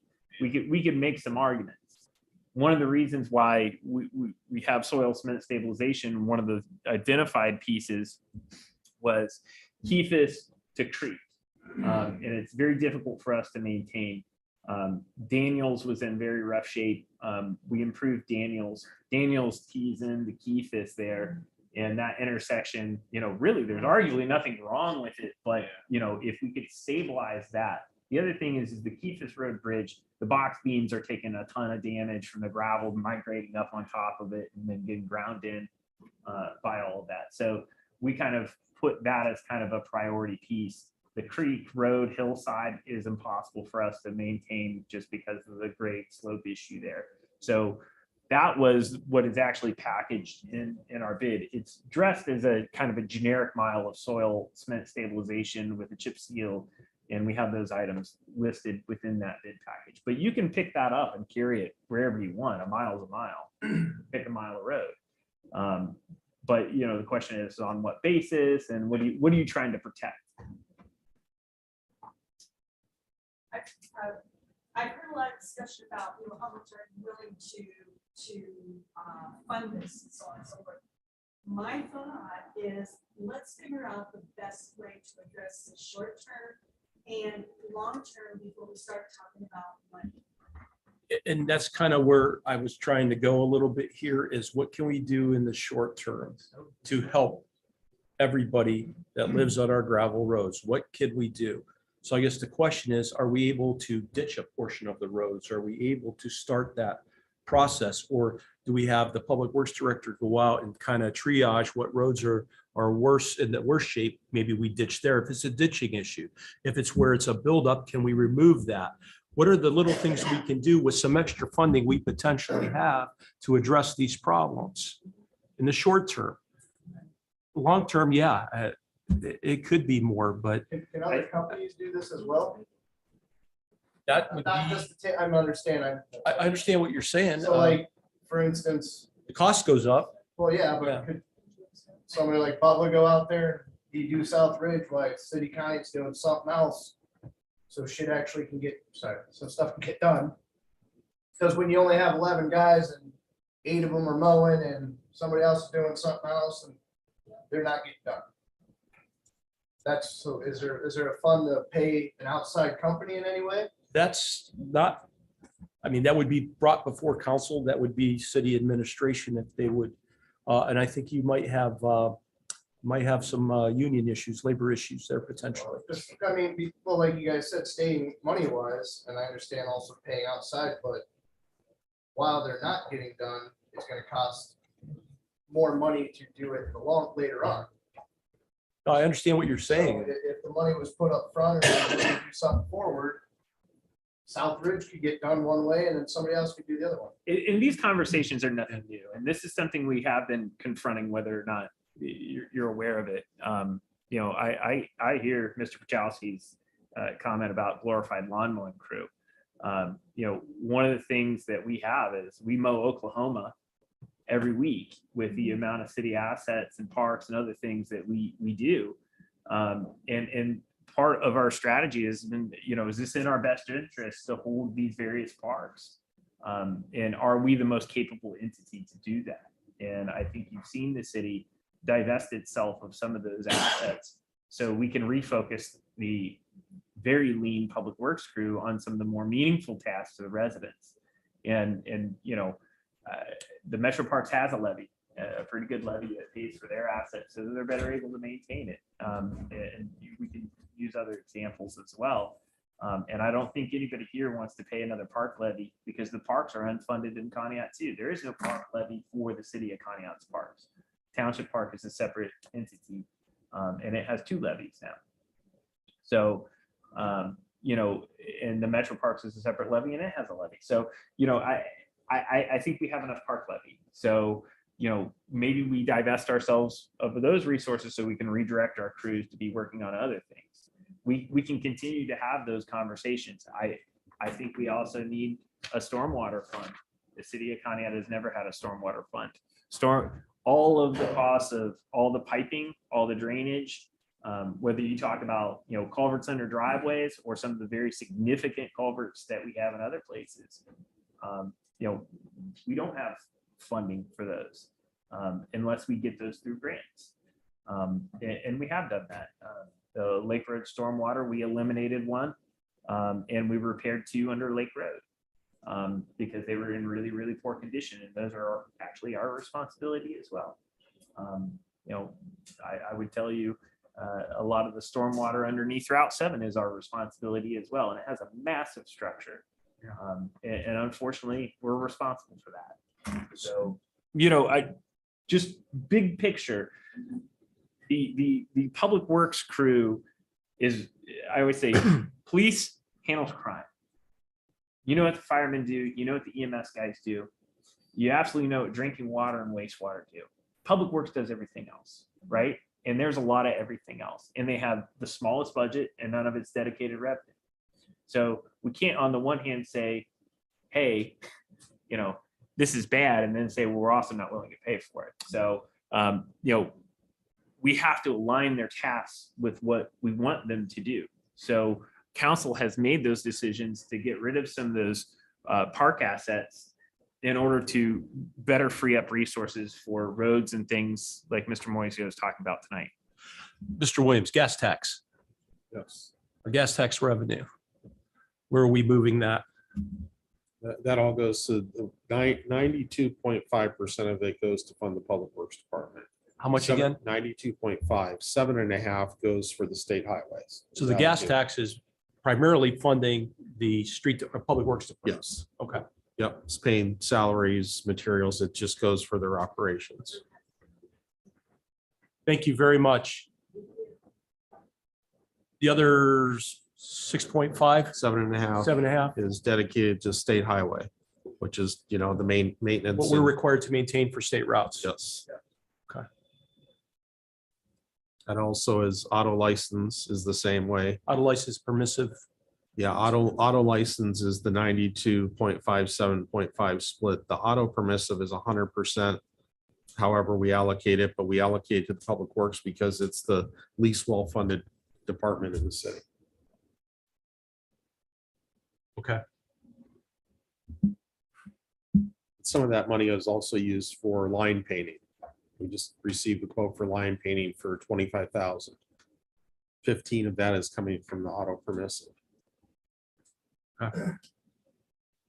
So we do have some short-term options and again, we'll discuss it at city council. I'd like to have another meeting if everybody would like that. Maybe, I'm sorry, someone have a question. I'm sorry, Bob. I think everybody's kind of been touching around the edges of it. Albert kind of hits closest to it. How does the bidding for the roads work? Because I think there's an impression that you could just go out and go to a company and say, hey, you do this road and what's your price? I don't think it exactly works that way. No, I mean, and we're governed by the Ohio Revised Code. We also have a city purchasing policy, which is on file. Mr. Williams could get you a copy if you wish to see it. Basically, anything in excess of $50,000 in an annual expenditure requires a formal bid. So typically what that means is either a formal design or a formal standard, right? So we can compare apples to apples. And we place that out publicly. We're required to advertise it for a certain period of time. Interested contractors then submit proposals for that work or material. And then the city can review them and on a basis of lowest and best, right? So if somebody's unqualified or they're not suitable for the work, you can kick them out. It's a very defined legal standard. But essentially you place that work out and they either, you select on that basis. So we do on our repaving because it's almost 95% mill and fill work. Some of the other work that we've done in the past where it's full reconstruction, those are rolls and stacks of paper. Mill and fill work is a little more from here to here. Here's an estimated quantity for surface course, intermediate course, and full depth repair. This is what we estimate. Give us a price on a square footage or a square yard basis. And we don't know exactly how much we're going to use, but when we get to the end of the street, we'll tear the tickets and we'll pay based on that quantity used. So it also allows us that we get to the end of the street and we didn't use as much and we want to go another city block because we can do it. It gives us that flexibility, which is why we do it that way. But the unit price basis that I always refer to is they're bidding on, I can perform mill, lay, and compact asphalt to X standard at X price per square foot. Simply said. And so that means that you can't just go to, say, Costa Construction and say, we need somebody to do this road.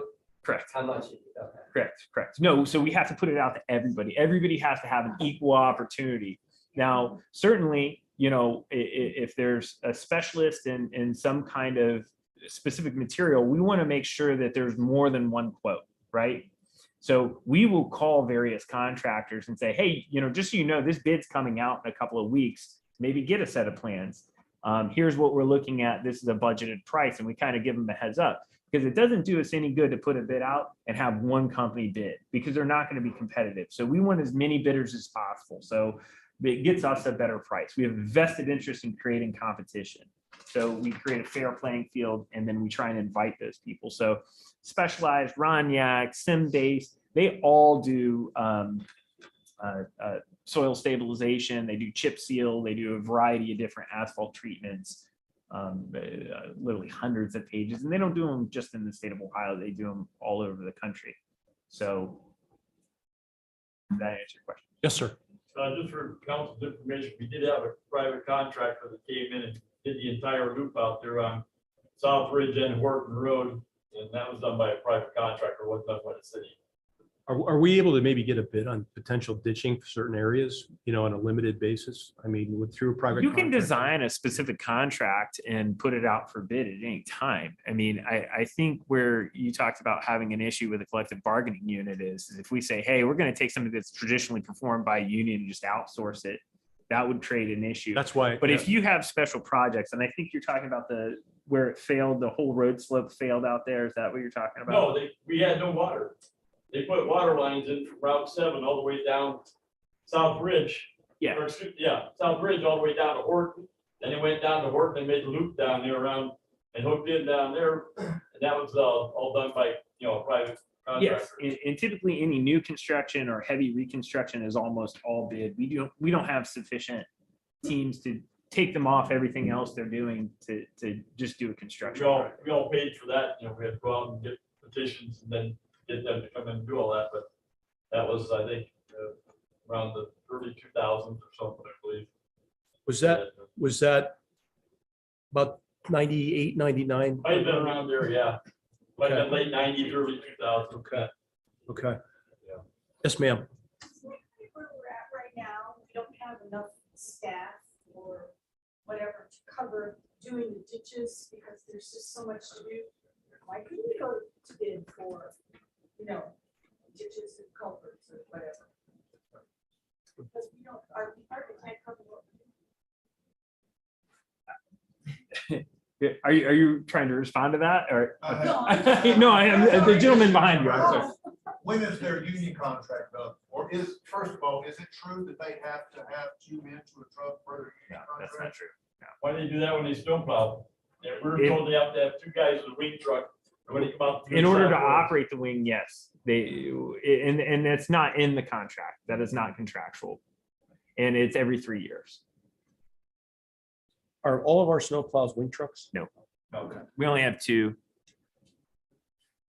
We've talked about this when we've talked about maintaining our fleet. So one of the things that we've tried to do over the last 7 years is create more of that mid-sized truck.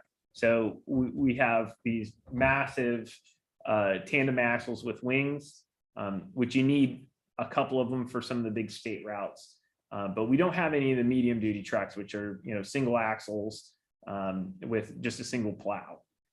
We've got one in Public Works now. I know Wastewater has bought one, and you know, Water is in the process of trying to get one.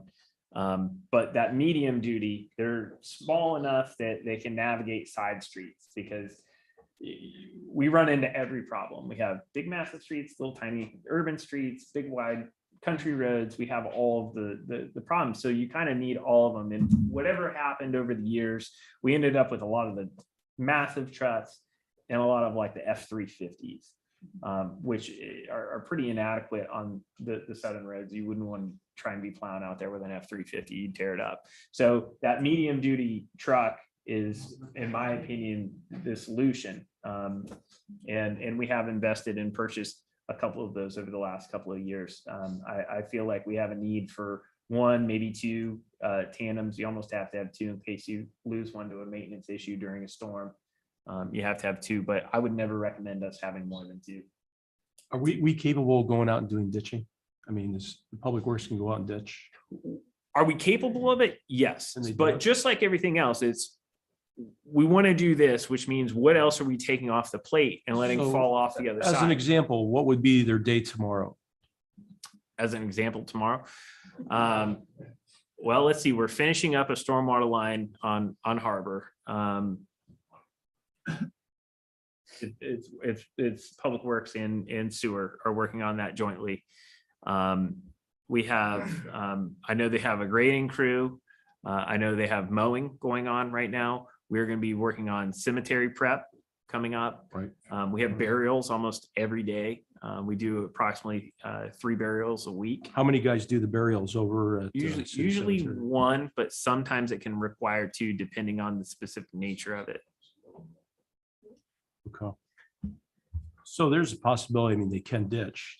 How many guys does it take to ditch? I don't know, 2, 3? I don't know. It's usually, well, it usually takes 3. You want to have at least 2 trucks operating because your round trips to dump spoils, you spend a lot of time with the guy just sitting there. So, in order to be efficient, you need probably a minimum of 3. So, and remember, in that collection of 11, you have a mechanic in there. You have a cemetery sexton in there.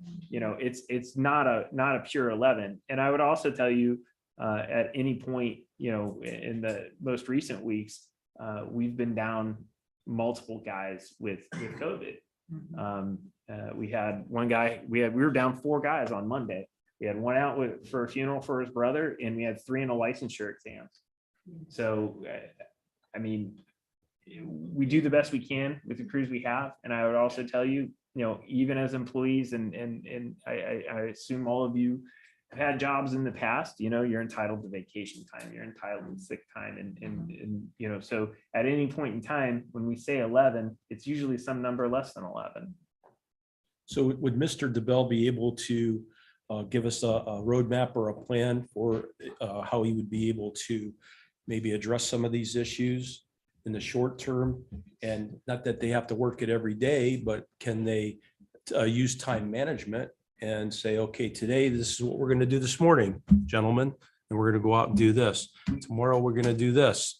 I mean, with all the other duties that they have. We keep daily logs of everything that we do. So every guy that's assigned, we're street sweeping right now. We're doing a number of different things. So we do daily logs. We can commit to doing larger projects, and it's not a problem, but it just means that when somebody else says, hey, I also want you to run over here and do that, we're committed. So, one of the things that's been a longstanding issue was guardrail on Lake Erie Street. That's completed.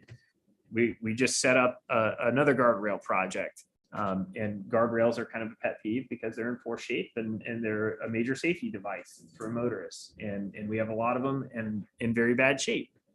So, yes, we can do anything you want, but understand the bucket's this big. And when we spin it over here, it means we don't have to spin it over here. So typically the position that they find themselves in is while they're making some of you happy over here, they got the rest of the people over here hollering, right? And so I think they're all good guys. I think they're all hard workers.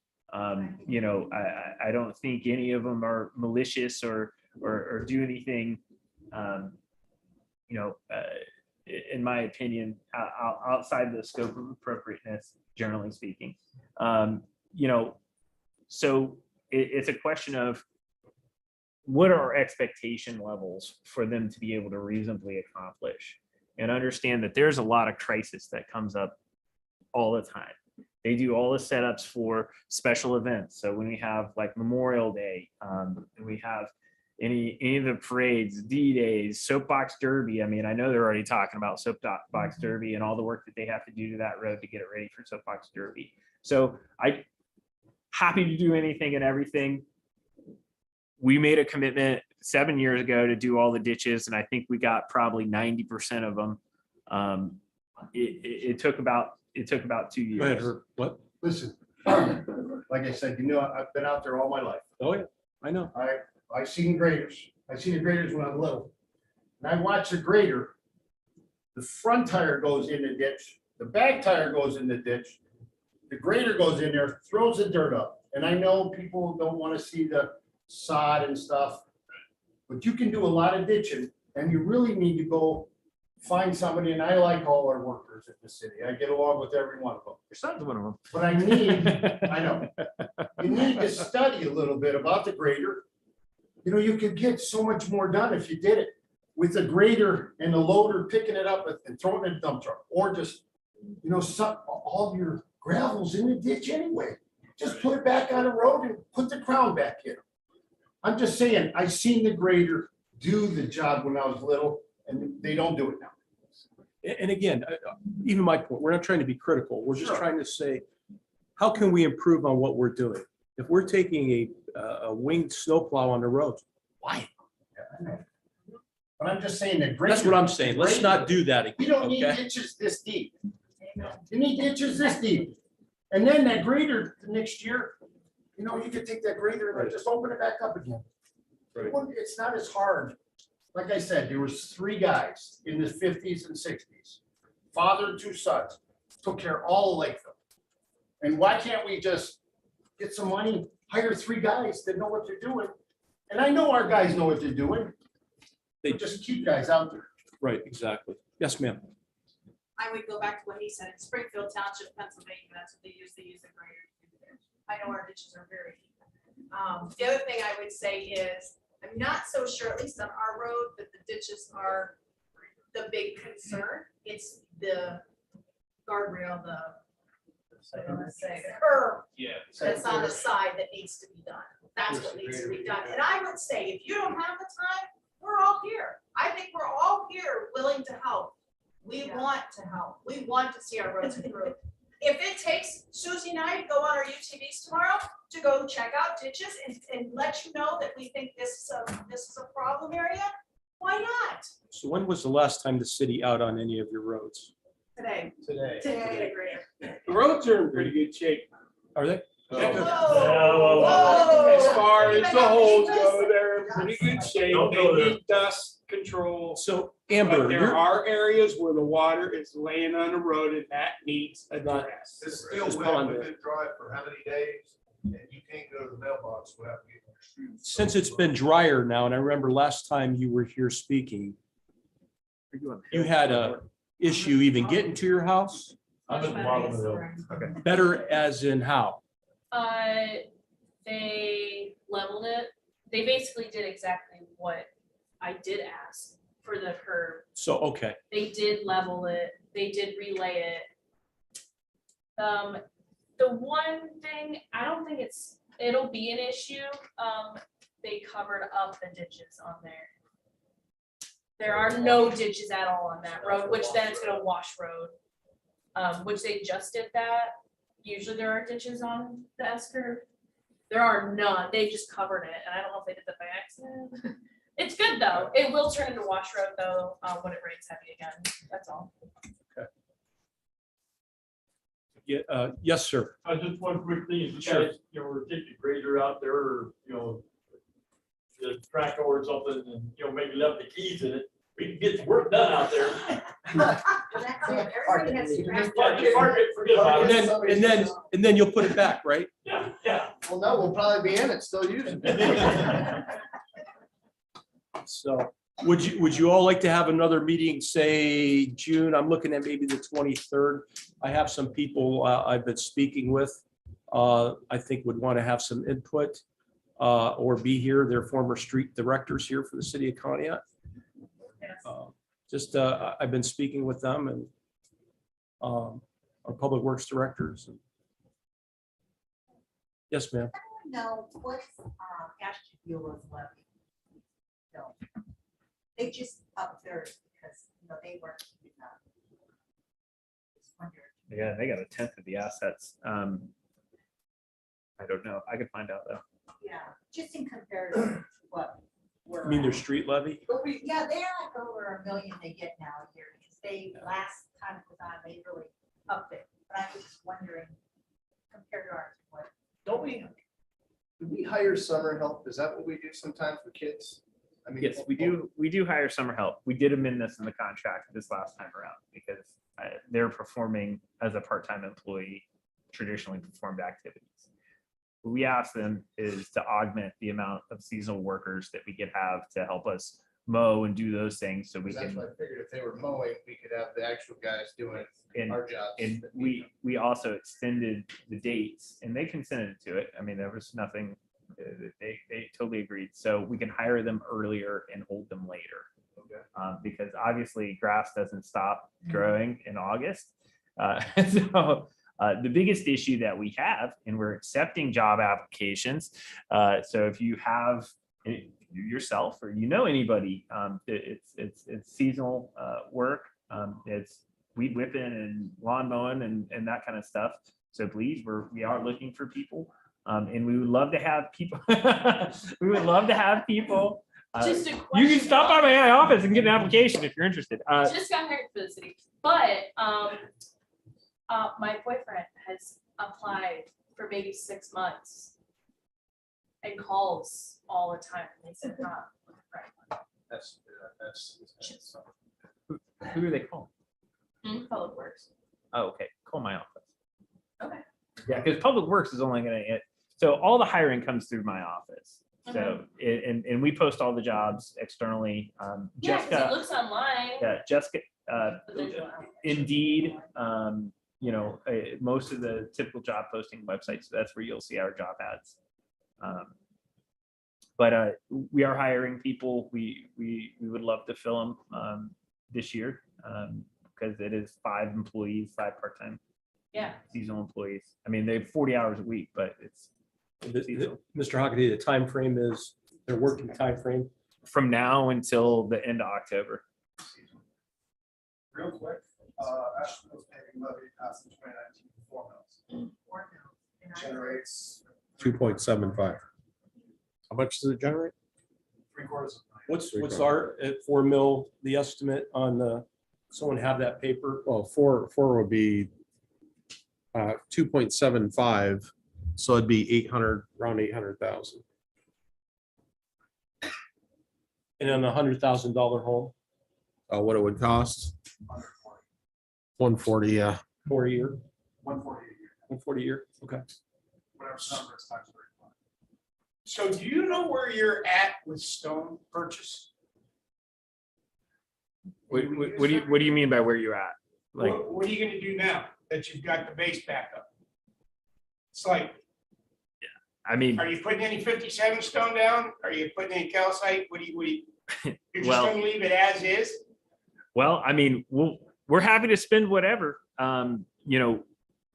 Which road do you want me to put it In on? other words, you don't have any money. We don't have set enough. aside We don't have enough money to To stone it. stone it. So I mean, that's the issue. You got enough to stone one road? Well, it depends on which road and how long it is. So you know? how much, let's say if we take, for sake of argument, let's take, we take Southbridge Road east 1.8 miles. What would it take to stone that properly? How much estimate do you think would be Southridge Road. 1.8 miles? How many? Just How say many? Southbridge How, Road east. okay, let's say it's an inch or two. I mean, That would be a It's start. it's gonna take me a little math. I hate to even do it on the fly because I would mean, probably just- say something wrong and then everybody will hold me I to mean, what it. is it a ton? We know what it is per ton? Yeah, about 19. $19 a ton? Yeah, when we truck it. 57's not 19, he's talking 304, 411. Yeah. 57 stone, calcite stone, actually, the docks are out right now. No, I think you can buy for like 22, 23. So maybe what? It is a stone, don't have no fines with it. It is an actual So stone, wash stone. which will go further. Okay? It doesn't So have the fines. approximately, you said $19 a ton, 23 probably. probably 23 a ton, depending on how many tons. What would be the base, 2 to 3 inches? If I had my stuff with me, I'd figure it out for you real quick, but I don't have. it with me. Maybe 100 grand? If you do a tailgate down, and they don't need to do it Yeah, it'd probably One too lane. far Maybe wide, more. you need to go down, One lane. Right down the middle. right down the ground. So let's It'll say, find its way to the side. let's say council, we find some funds. Council says, okay, let's do this. Let's do South Ridge Road East. Let's start there. Is anyone else going to get upset if we can't get over to West, or if we can't get over, you see, I mean, Yes. okay. So- But we have to start, What is that levy? Pick one and draw it out of the hat. yeah, I mean, but we have to, and what I'm getting at is we have to address it. We have to address this problem as best that we can. We need stone. They were down to clay. And I think, you know, if Agreed. we can find $100,000 somewhere, maybe 200,000, I'm looking at almost 3.5. Levy, the 72,000, 75,000. What does that actually cover?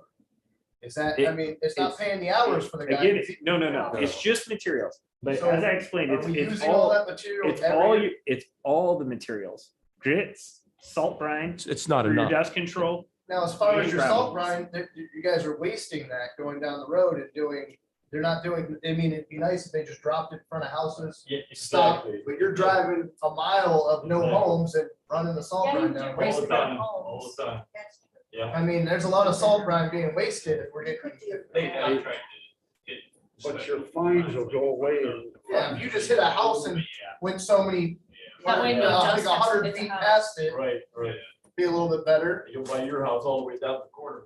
I literally just drove down Middle Road, stopped on the bridge, took a picture, and you couldn't see anything behind it. I'm like, whoa. But I mean, something like that, I mean, just homes or whatever. Is there dust control in the future? Yes, it's been ordered. Yeah. Yep, we should have some this next week. We just Next can't, week? yeah, I mean, it's gonna be Friday tomorrow. I don't know if Seneca will get it to us tomorrow or not. We've already ordered it. You know how contractors I know Seneca. are. Now, my next question is, when the levy comes up, who justifies how much money we need to actually have for these roads?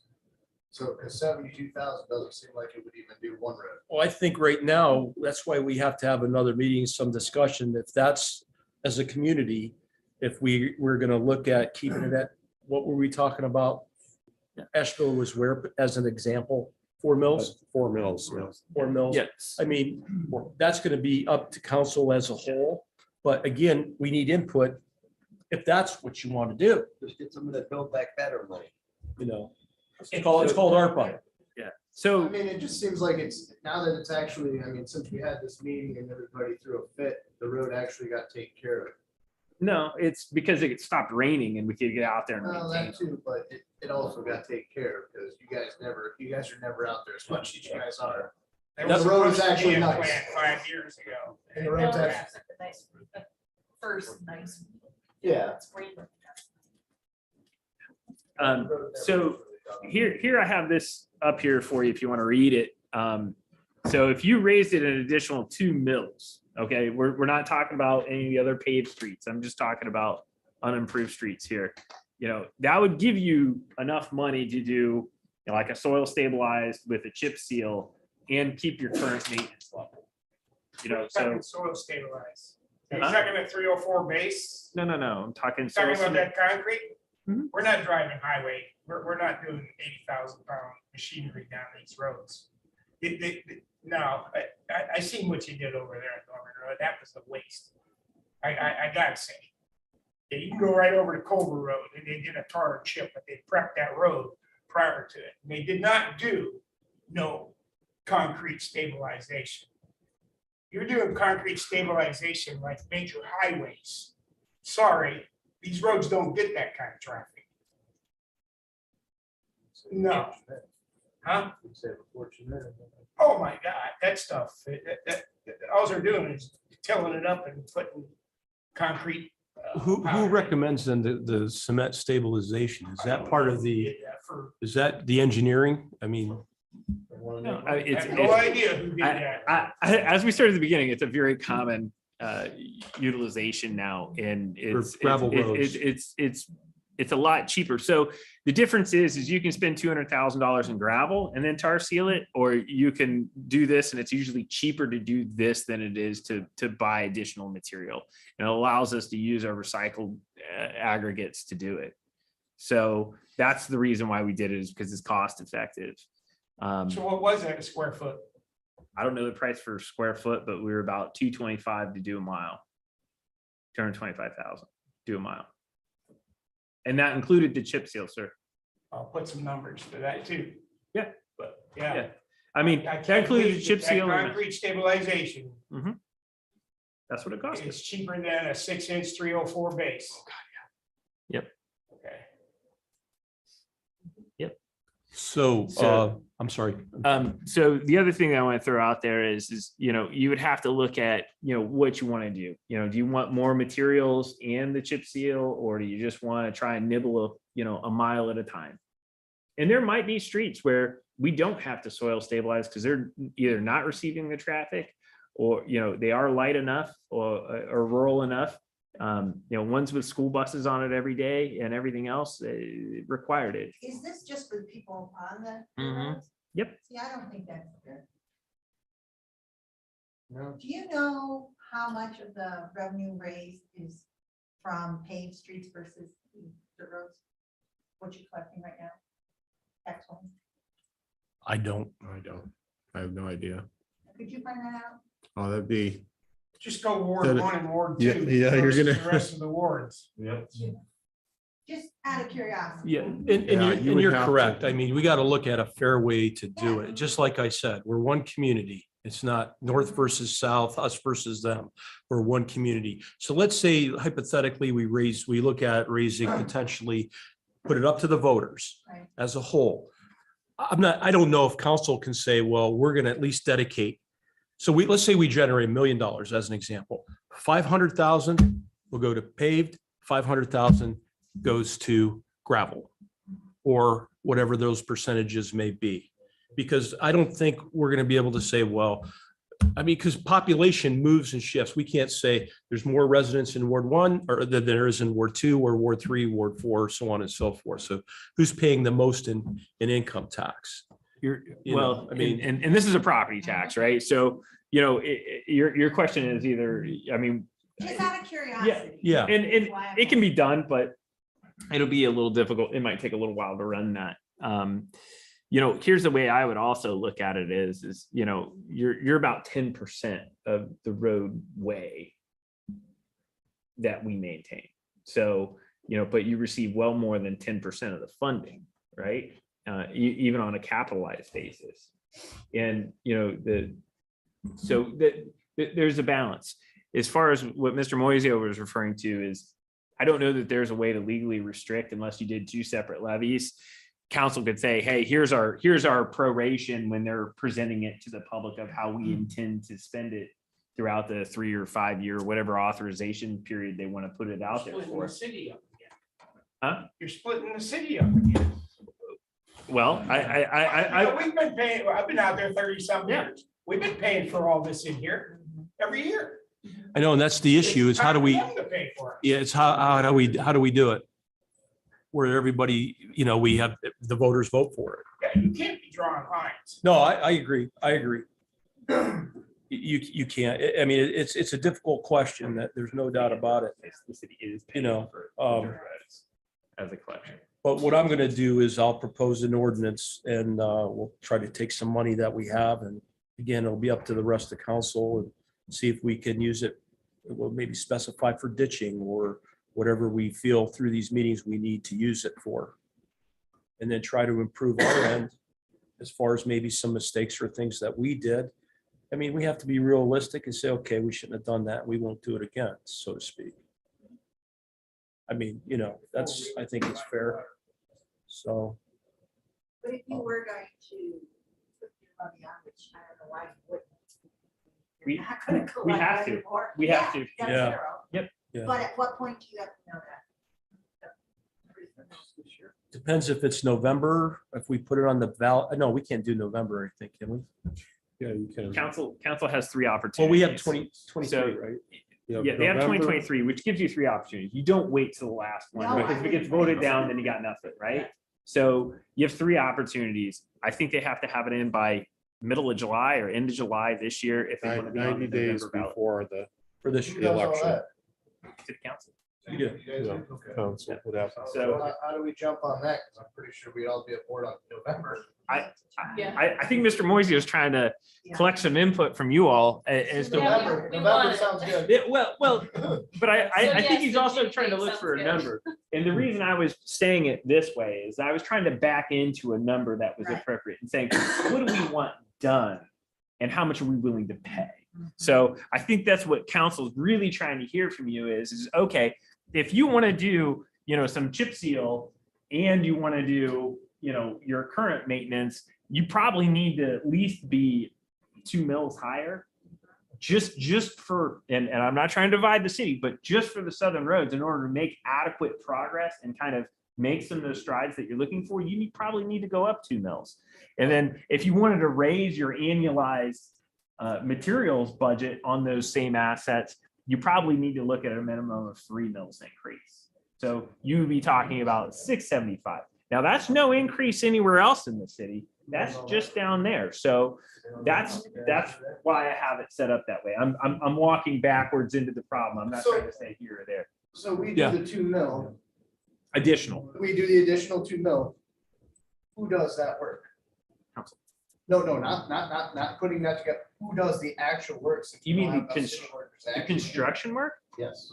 So in new construction of the road, just like on Dorman, we contract that. That would be It's contract bid out? work. Yes, Okay. yeah. We don't have the crews to do construction. Okay. But then We did assist though. We do. Oftentimes, if we can work with a contractor to lower our price, or we can self-perform portions of it, Okay. even if it's something as simple as the MOT, like we're holding the signs for them, to lower that cost and we can eliminate that line item, most contractors will work with us. We'll be out there holding signs. So, Talked about two options. We might have something else out there. Sure. I'm really counting on you to investigate this, okay? Absolutely. And there might be something that none of us are aware of at this point either. So it's like, let's figure out the best option, then figure out how much money. right. And we might not be able to get it on this November ballot, but then we would have, we're 23. January is 23, so we would have to move either we'd have the primary, I think, in May and then again in November. But again, like Mr. Hockaday said, we wouldn't want to wait till the last minute, get it on the Highly ballot. recommend 3 bites to the apple. Who do we contact that did Culver Road to get an idea of how much that costs? Yeah, find out what they did in their pricing. You mean West Springfield and Culver? Yeah, right there where it comes off Ernest, and they went down. Where, was it at the dip where that bottoms out? Is that where we're talking? Lindy did that. Lindy? Suet did the tar and chip. Okay. West Springfield themselves did the asphalt grinding. They did your build asphalt grinding. Yeah. Just the way they maintain the grade. Yeah, ground. Yeah, I have that. I'm gonna take a ride. I have it right there. I wrote it down. So, yes, ma'am. I'm new here, and I don't mean to put anybody down, but, I like my dirt road. I wish the potholes are not, I mean, the speed limit's 25 out there, we probably go about 5 or 10. But it seems like we might need some civilians on a board to help make some of these decisions that has the dirt road knowledge. Because sitting here as a newbie, it sounds like we have zero knowledge on dirt road maintenance, dirt road upkeep, dirt road building. I mean, I've been on dirt roads, I can fly 50 miles an hour. And like he said, I don't know about all the aggregates and stuff, but we don't have 80,000 pound semis. We have cars, pickup trucks, the Right. occasional trash truck at once a week, and somebody bringing rock or gravel. So I mean, do we need? We don't need the roads for 80,000 pound semis. We don't have oversized boats coming through. But we have no knowledge on what to do. I mean, I'm sitting here and they're saying they shouldn't be using lean piles, they're using lean piles. I've heard we purchased this, I'm gonna say Mercedes rock, and we're possibly getting Chevy rock. So we're paying for rock. No. They're buying the cheapest rock. That's what they're doing because they're trying to give everybody a little bit of stone on the road because you can't afford real stone. Right, but I'm just saying, he's saying we're paying for this rock, and he's saying that's not. what we're getting. No, they just used a different.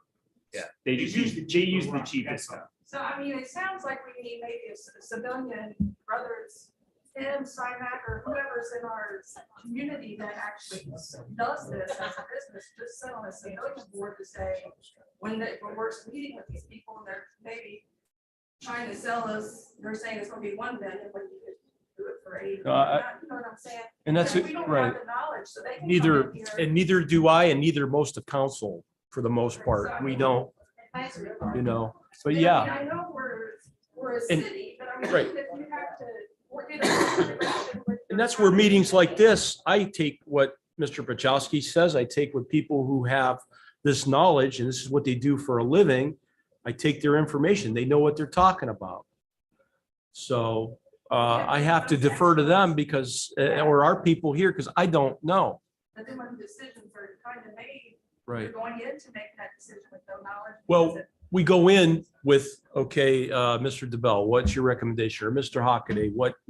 And then they inform us and then we make the best decision based on the information that we have. So, but yeah, no, that's, and I mean, I don't know if that means sending a group of guys, if they have, if ODOT offers a class, and PennDOT, Michigan DOT, Iowa That's- DOT, if they offer classes, send 2 or 3 guys out there to get them educated. well, and again, I mean, as a committee, we can recommend that. As a council, we have no control over personnel. That's city administration that has control over personnel and saying, okay, we're going to send you to training, we're going to do this, we're going to do that. well, if we're keeping the dirt So, roads, I but- think that but should be I us. do not disagree with you. We may need some more knowledge and some training on that. And that's not a bad thing. And they need to stay on the You road know. too, just those Well, people. It sounds like, say, 100 things we want to get accomplished. Right. And we're going for the bottom of the tree. We're doing these little tiny ones. Because we can say, yeah, well, 2021, we knocked out 50. You know, I put a guardrail here, I put a guardrail here, I put a guardrail here. But there's still that big gigantic task that we're just gonna put off because I can do 50 little tiny little things, you know what I'm saying? And that's kind of the argument and say, oh, we do a little bit and then we don't do here. So these are the things, I mean, that's why we're having these discussions and they're important and people can offer their input. None of us are an island. We know everything. None of us do. Yeah, I mean, I don't know nothing. I mean, when you go to school, you're lunch or special, you're law enforcement, mine's medical, I'm gonna learn my medical. Right. forwards and backwards, you know? I know the And law gotta forwards and continue backwards, to right? I don't know nothing about roads. But I mean, it's, you gotta have somebody somewhere that knows something. Exactly. I would suggest you don't wait a month to have the next meeting. I think you should have it in a couple of weeks. So that puts pressure on everybody to get information. The one gentleman I talked to is going to be on vacation and I'm going to be on vacation from the end of May, but I'll be back early June. So that's why we were looking at, I had it, well, I was looking at the 23rd because that gives us a week after he gets back, we get back. I'll be back June the 4th. And then Trying to get something on the ballot. we could probably do it sooner. What I'd have to do, and I neglected this the last time to get a hold of Mr. Casito. We got it out in meetings and we got it out into the newspapers. I neglected to call, I forgot to call Mr. Casito so then he could get it out. And I offered we could have another meeting too if people weren't able, certain people who wanted to attend were able to attend tonight. But we could probably do it probably sooner or maybe I know we can't do it prior to the 16th. Excuse me. I mean, we could, well, you know what? I'm sorry. We probably could. I would need the, Next Thursday, too soon. is when? like a week. Amber, what are you trying to do to me here? Like, I'll work hard. You're fine. So next Thursday would be the 19th. Yeah. I guess one of my things would be is, what do you want to see at the next meeting? Yeah. What do you want to discuss? What do you want to, so we have a productive meeting and not I think rehash? I honestly want to speed it up. So you want to talk about potential levy too? Yes. Yeah, we'd like for to try to sure. make sure this levy is, if it's possible. I honestly, last meeting was under the impression we could get it done by this November on the levy, but when you just said that it'd have to be on the following. No, it doesn't. No. have- No. They have to act 90 days prior to the election. They have to certify ballot That is language. fine. Yeah. There's August. Especially if it's there's a mid-July. multi-step process that has to Now, happen legislatively. How do we find some, like the 2 mills and everything like that? How do we know if that's justified and exactly where the hell we need to be? As far as, I think John, Mr. is Williams, that 100% on that, or do we need to have more, or? Because I mean, I'd hate to be 5 years down here and go, that's not enough, and we can't do this road, and we're screwed, and then Well, I do mean, this all if- over if- again. yeah, it You know, depends it's if up you have every year. that dedicated specifically to gravel roads. Okay. Do you know what I mean? Because I mean, you have to, really, right now, the levy isn't even adequate to address the paved roads. yeah, that's It not, doesn't I mean? address anything. Yeah. And we've been banging this drum for, well, I've been banging it for 7 years. Yeah. So your inputs do not match your assets on any level. And, you know, for fear of saying it out loud in the earshot of 2 newspapers, but your road and stormwater assets are in a death spiral, and they're going to consistently get worse. And it doesn't matter how aggressive we are on grants. And no matter what, I think we totaled it up. Just roadways, we were at about $15 million in roadway grants in the last 7 years, with an average of 17% local match. So less than 20% we're actually paying for. We're capturing the rest of the grant, which is an astonishing number, right? That's world-beating numbers. You can't afford it. Your levy is maxed out. It can't afford any more debt. It can't afford any more local match. It can't afford any, it's maxed. It won't do any better than it's doing right now. So if you want anything else done, you're going to have to pay for it. And sometimes people don't like to hear that. And, you know, I would also encourage, if you guys would like to meet with Mr. DeBell, or maybe do a meeting down at Public Works. I know certainly Public Works has always been willing to do ride-alongs with anybody that wants to do a ride-along. You know, I offer that to anybody, and you can see, you know, the conditions and the actual work that they're able to do. And I would love for you to see the Public Works Department, because honestly, they are the poorest department. And I mean that in every sense. They work out of a modular trailer, which is the newest building that they have, that is from 1996. It is a former FEMA trailer that they installed in 1996, and they're still in it to this day. Everybody wonders, well, why don't they have uniforms? Because we don't have a changing room. We don't have a changing room, and we can't afford to build one. We have millions of dollars worth of rolling stock, and 3/4 of it sits outside because we cannot afford a building large enough to put the vehicles in. The damage it does, just the sun UV damage on hoses and hydraulic lines and that kind of stuff, we pay more as taxpayers because we don't want to pay enough to build an adequate facility. So just, you know, I would encourage anybody, come on down to Public Works, because you know what, their department ultimately looks a lot like the dirt roads, completely underinvested. And that's the truth. And it's a reality we need to confront. How do they get better? I mean, government is really simple. We don't make money. We tax it, and then we agree as a community what we're going to spend it on, right? I mean, whether it's an income tax or property tax, and you can argue whether that's better or this is better, it doesn't matter. Ultimately, it's a tax dollar coming from somewhere. And even if it's a grant dollar, it's still a tax dollar, whether you paid it on your federal schedule or your state schedule or your local income tax, it doesn't matter. It's a tax dollar. So, you know, that's the reality of the situation. So I'm glad we're here all talking about it. I really appreciate hearing from all of you. I know everybody here is, but you know, I also want you to see their side of the picture, and the needs don't stop at the water's edge. Like, you need to see the whole picture. I think we can we look at a levy for manpower, You can, which can offset other things. That's what I was thinking. If the Public Works got help. So that through a would benefit levy, Everybody else. When you certify ballot language, it says in the ballot language what that levy can be used for. And it's, when you vote on it, it will actually list out in that ballot language. If it's not in that list, it is restricted to that list. So right now, and I think the current theory, and John could illuminate this more because the original ballot language predated me, was it was restricted for materials and road needs because they didn't want it cannibalized by personnel or other, capital asset needs like rolling stock. They wanted it dedicated for road materials because they saw that as protecting it from, encroachment That on was- operation. Yeah, I don't mean to interject, but at the time, a lot of people said, I won't support it if it's going to go for salaries. So that's why we specifically excluded salaries on that. And to your question, I mean, what would be adequate? If you did an 8 mil and dedicated 2 to the southern roads, that's 25% of it and the rest to the, but I don't know if an 8 mil levy would ever pass. 8 mils that's the awful thing. high. Yeah. I mean, that's why we got to be realistic. What millage are we looking at? Where are we going to dedicate that to? If we want to talk about manpower, we want to talk about material and things like that, what we need to maintain the roads, then, that's what we have to have these discussions and come to some conclusion here pretty soon.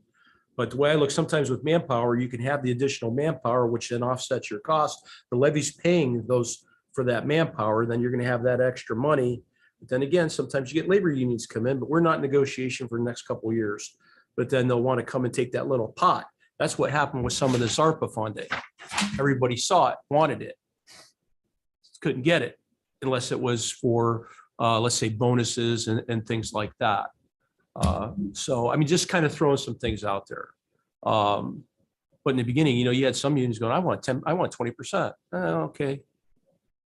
Not begrudging anybody that. But again, there's funding out there. There's things we can look at, plus enhancing any type of levy that we would look at. So we just can't rely on levies. We just can't rely on income tax. I mean, we got to sometimes think outside the box a little bit too. So. Steve, has anybody thought about our asset and rankings, about processing and cutting our material costs down? I think we talked about that. The last time we did get grindings, I believe. We've gotten grindings from the state, but not state projects. Not this Any project. of our local projects, we specify by contract that we receive. I'm talking about the grinding pile that's over in.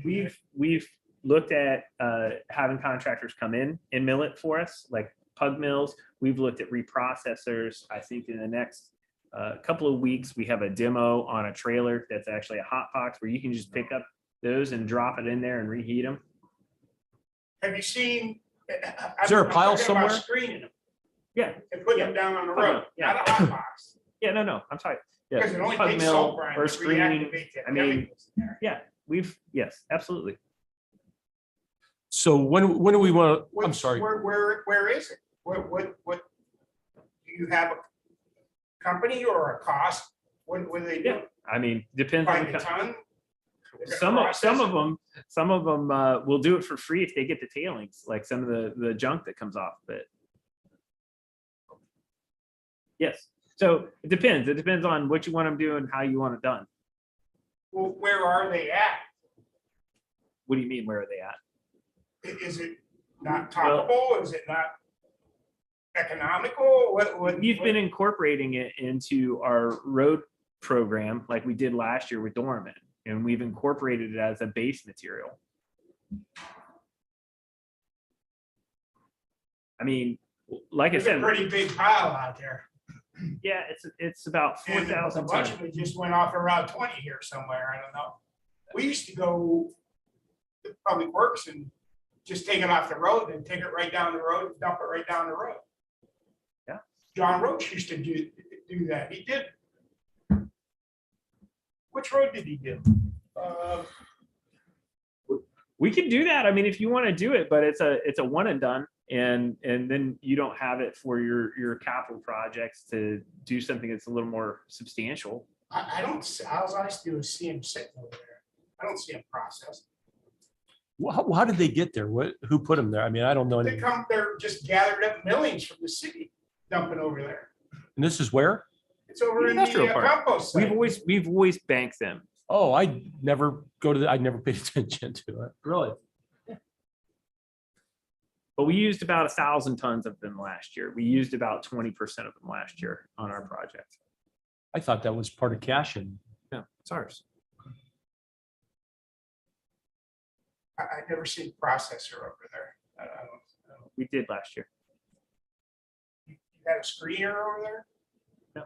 We walked the machine through it. What We kind we of- used it for Dorman Road.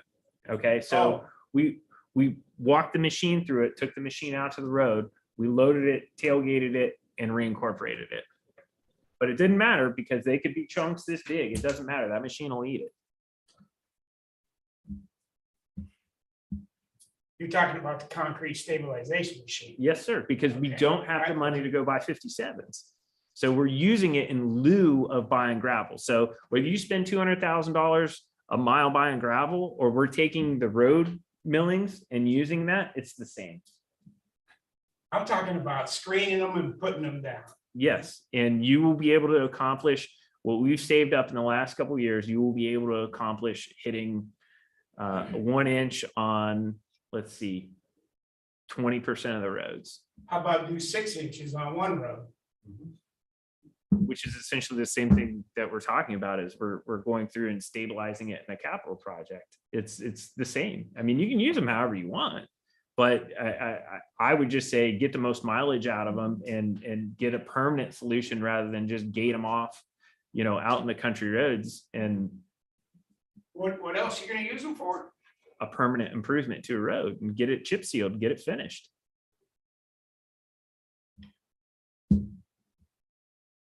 So that's ours, that. Yeah. You seen the thing, that's ours, okay. I ain't seen it, no chip seal around here. I know the state of Pennsylvania uses them. They have a process for it. Take But Dorman I Road ain't on the seen way it home. done around here. Take Dorman Road on the way home. Dorman Road was a concrete stabilization. And it was chip machine sealed. That you took some out there and did it. I don't see any other projects that them grindings have been used for. Well, we'll I don't take see it. where they've been screened and used and put down. Nowhere. So they're available to be used potentially Yeah, and for our southern, or for our gravel roads? absolutely. West Springfield uses it all the time. I would encourage you not to waste them. Use them for a project, dedicate them to something. Yeah, they'll sit over 'cause there if for you- another 10 years. Yeah. Okay, so that's another option we have too. So next meeting, is Thursday's good for most people? And again, we'll maybe discuss levy and then any other potential issues that pop up. I could try to get it done by the 9th of June. If you think the 23rd is too late, I'd probably, if I can do it by the 9th. Maybe potentially. So if I get it out, how did everybody get notified? Were you okay with that paper, Tammy, that, What's- let us know on Zoom on the Facebook? If I- senior at the Connie. Senior Center? The Senior Center. Senior Center, I was that, Sitting there when she said. other means so everybody gets notified, paper, Facebook. Neighbors are delivering. Running off and delivering them to neighbors. Albert, what's the best way? Again, notification, so everybody gets notified. I'll come up with a date here soon. You come up with a date. Get it out at our next I can meeting. Contact a lot of these people as well that don't get the paper or the TV. Our next meeting will be, where are we? June 9th. Yeah, to June 6th. 9th. My question, I got a question. What about those grindings? How long did it take you to bank those? And if they were used on some of the back roads, could you get more to do your projects that you're still talking about? Say that again. You got all those grindings. You said you only used what, 10%?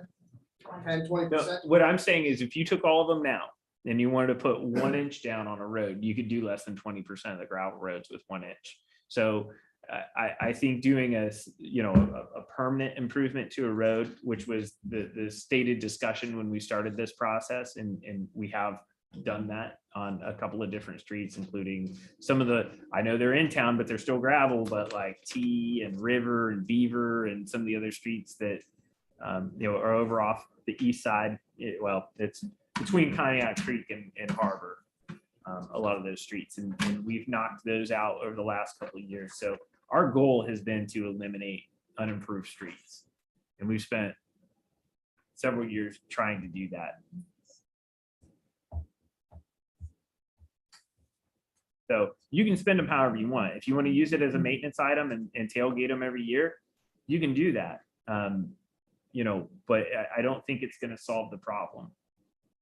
Solves Pennsylvania's problems. Well, they're probably getting a lot more of them if they're getting them from the state. You just gave a bunch away, Route 20. Everybody and their brother was trying to buy them. Yeah, we were not, they would not sell them to us. We asked Murphy and Gaffney. I thought Mr. Scott Cole. No, they went in on the initial. First option. They went in, no, that's not true.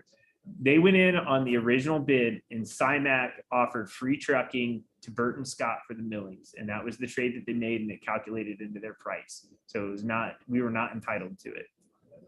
And they were incredibly mad when Dominion did their project and they replaced it with concrete instead of asphalt last fall in the full depth repair, because they felt like they were being cheated by the contract. So, yes, it is contractual, and the state does not write in local provisions. We can buy them if the contractor will sell them to us.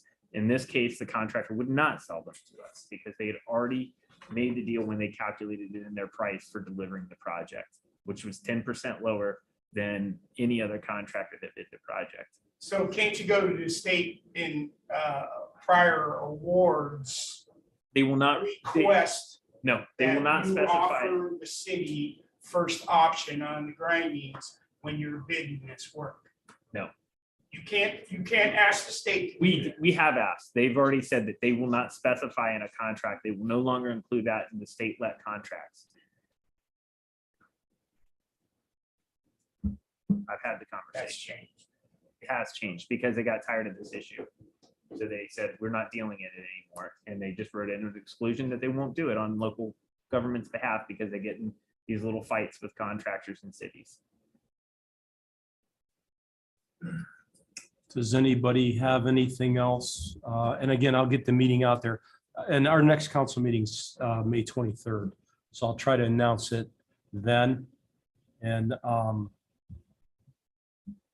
let's see, and then we'll try it for early date June. I just want to have time to prepare. So the 9th would probably be good. Maybe even the 16th, 9th or the 16th, because we're going to need some time for meetings in July in order to get something on the ballot for November. If that's where you want to go, 2.75, where do you want to keep it allocating to the same resources, or do we want to go a little higher and allocate it to different resources, so on and so forth? So, and then how you want to do it. Any other questions or concerns? And again, we'll try to improve on what we're doing as best that we can. But again, some of these things are going to be up to, like say, any proposal I make by ordinance is going to be up to a full vote of council. We'll see how the others feel. That June 9th meeting will be the former. If we get a June 9th meeting, I'm going to consult with somebody who is a former public works director. He's going to be on vacation, so I have to consult with him prior to going on vacation or even getting back. Yes. So, because I have no knowledge. I mean, I need to be educated on this. Should meet with Joe as well. And I should, in all fairness, to meet with Mr. DeBell too, and I'm going to make time to do that. Absolutely. Absolutely. So thank you very much. I appreciate everybody coming. Thank you to everybody coming. Thank you. Are you gonna call me then, let me, that's the date we're doing, June 9th?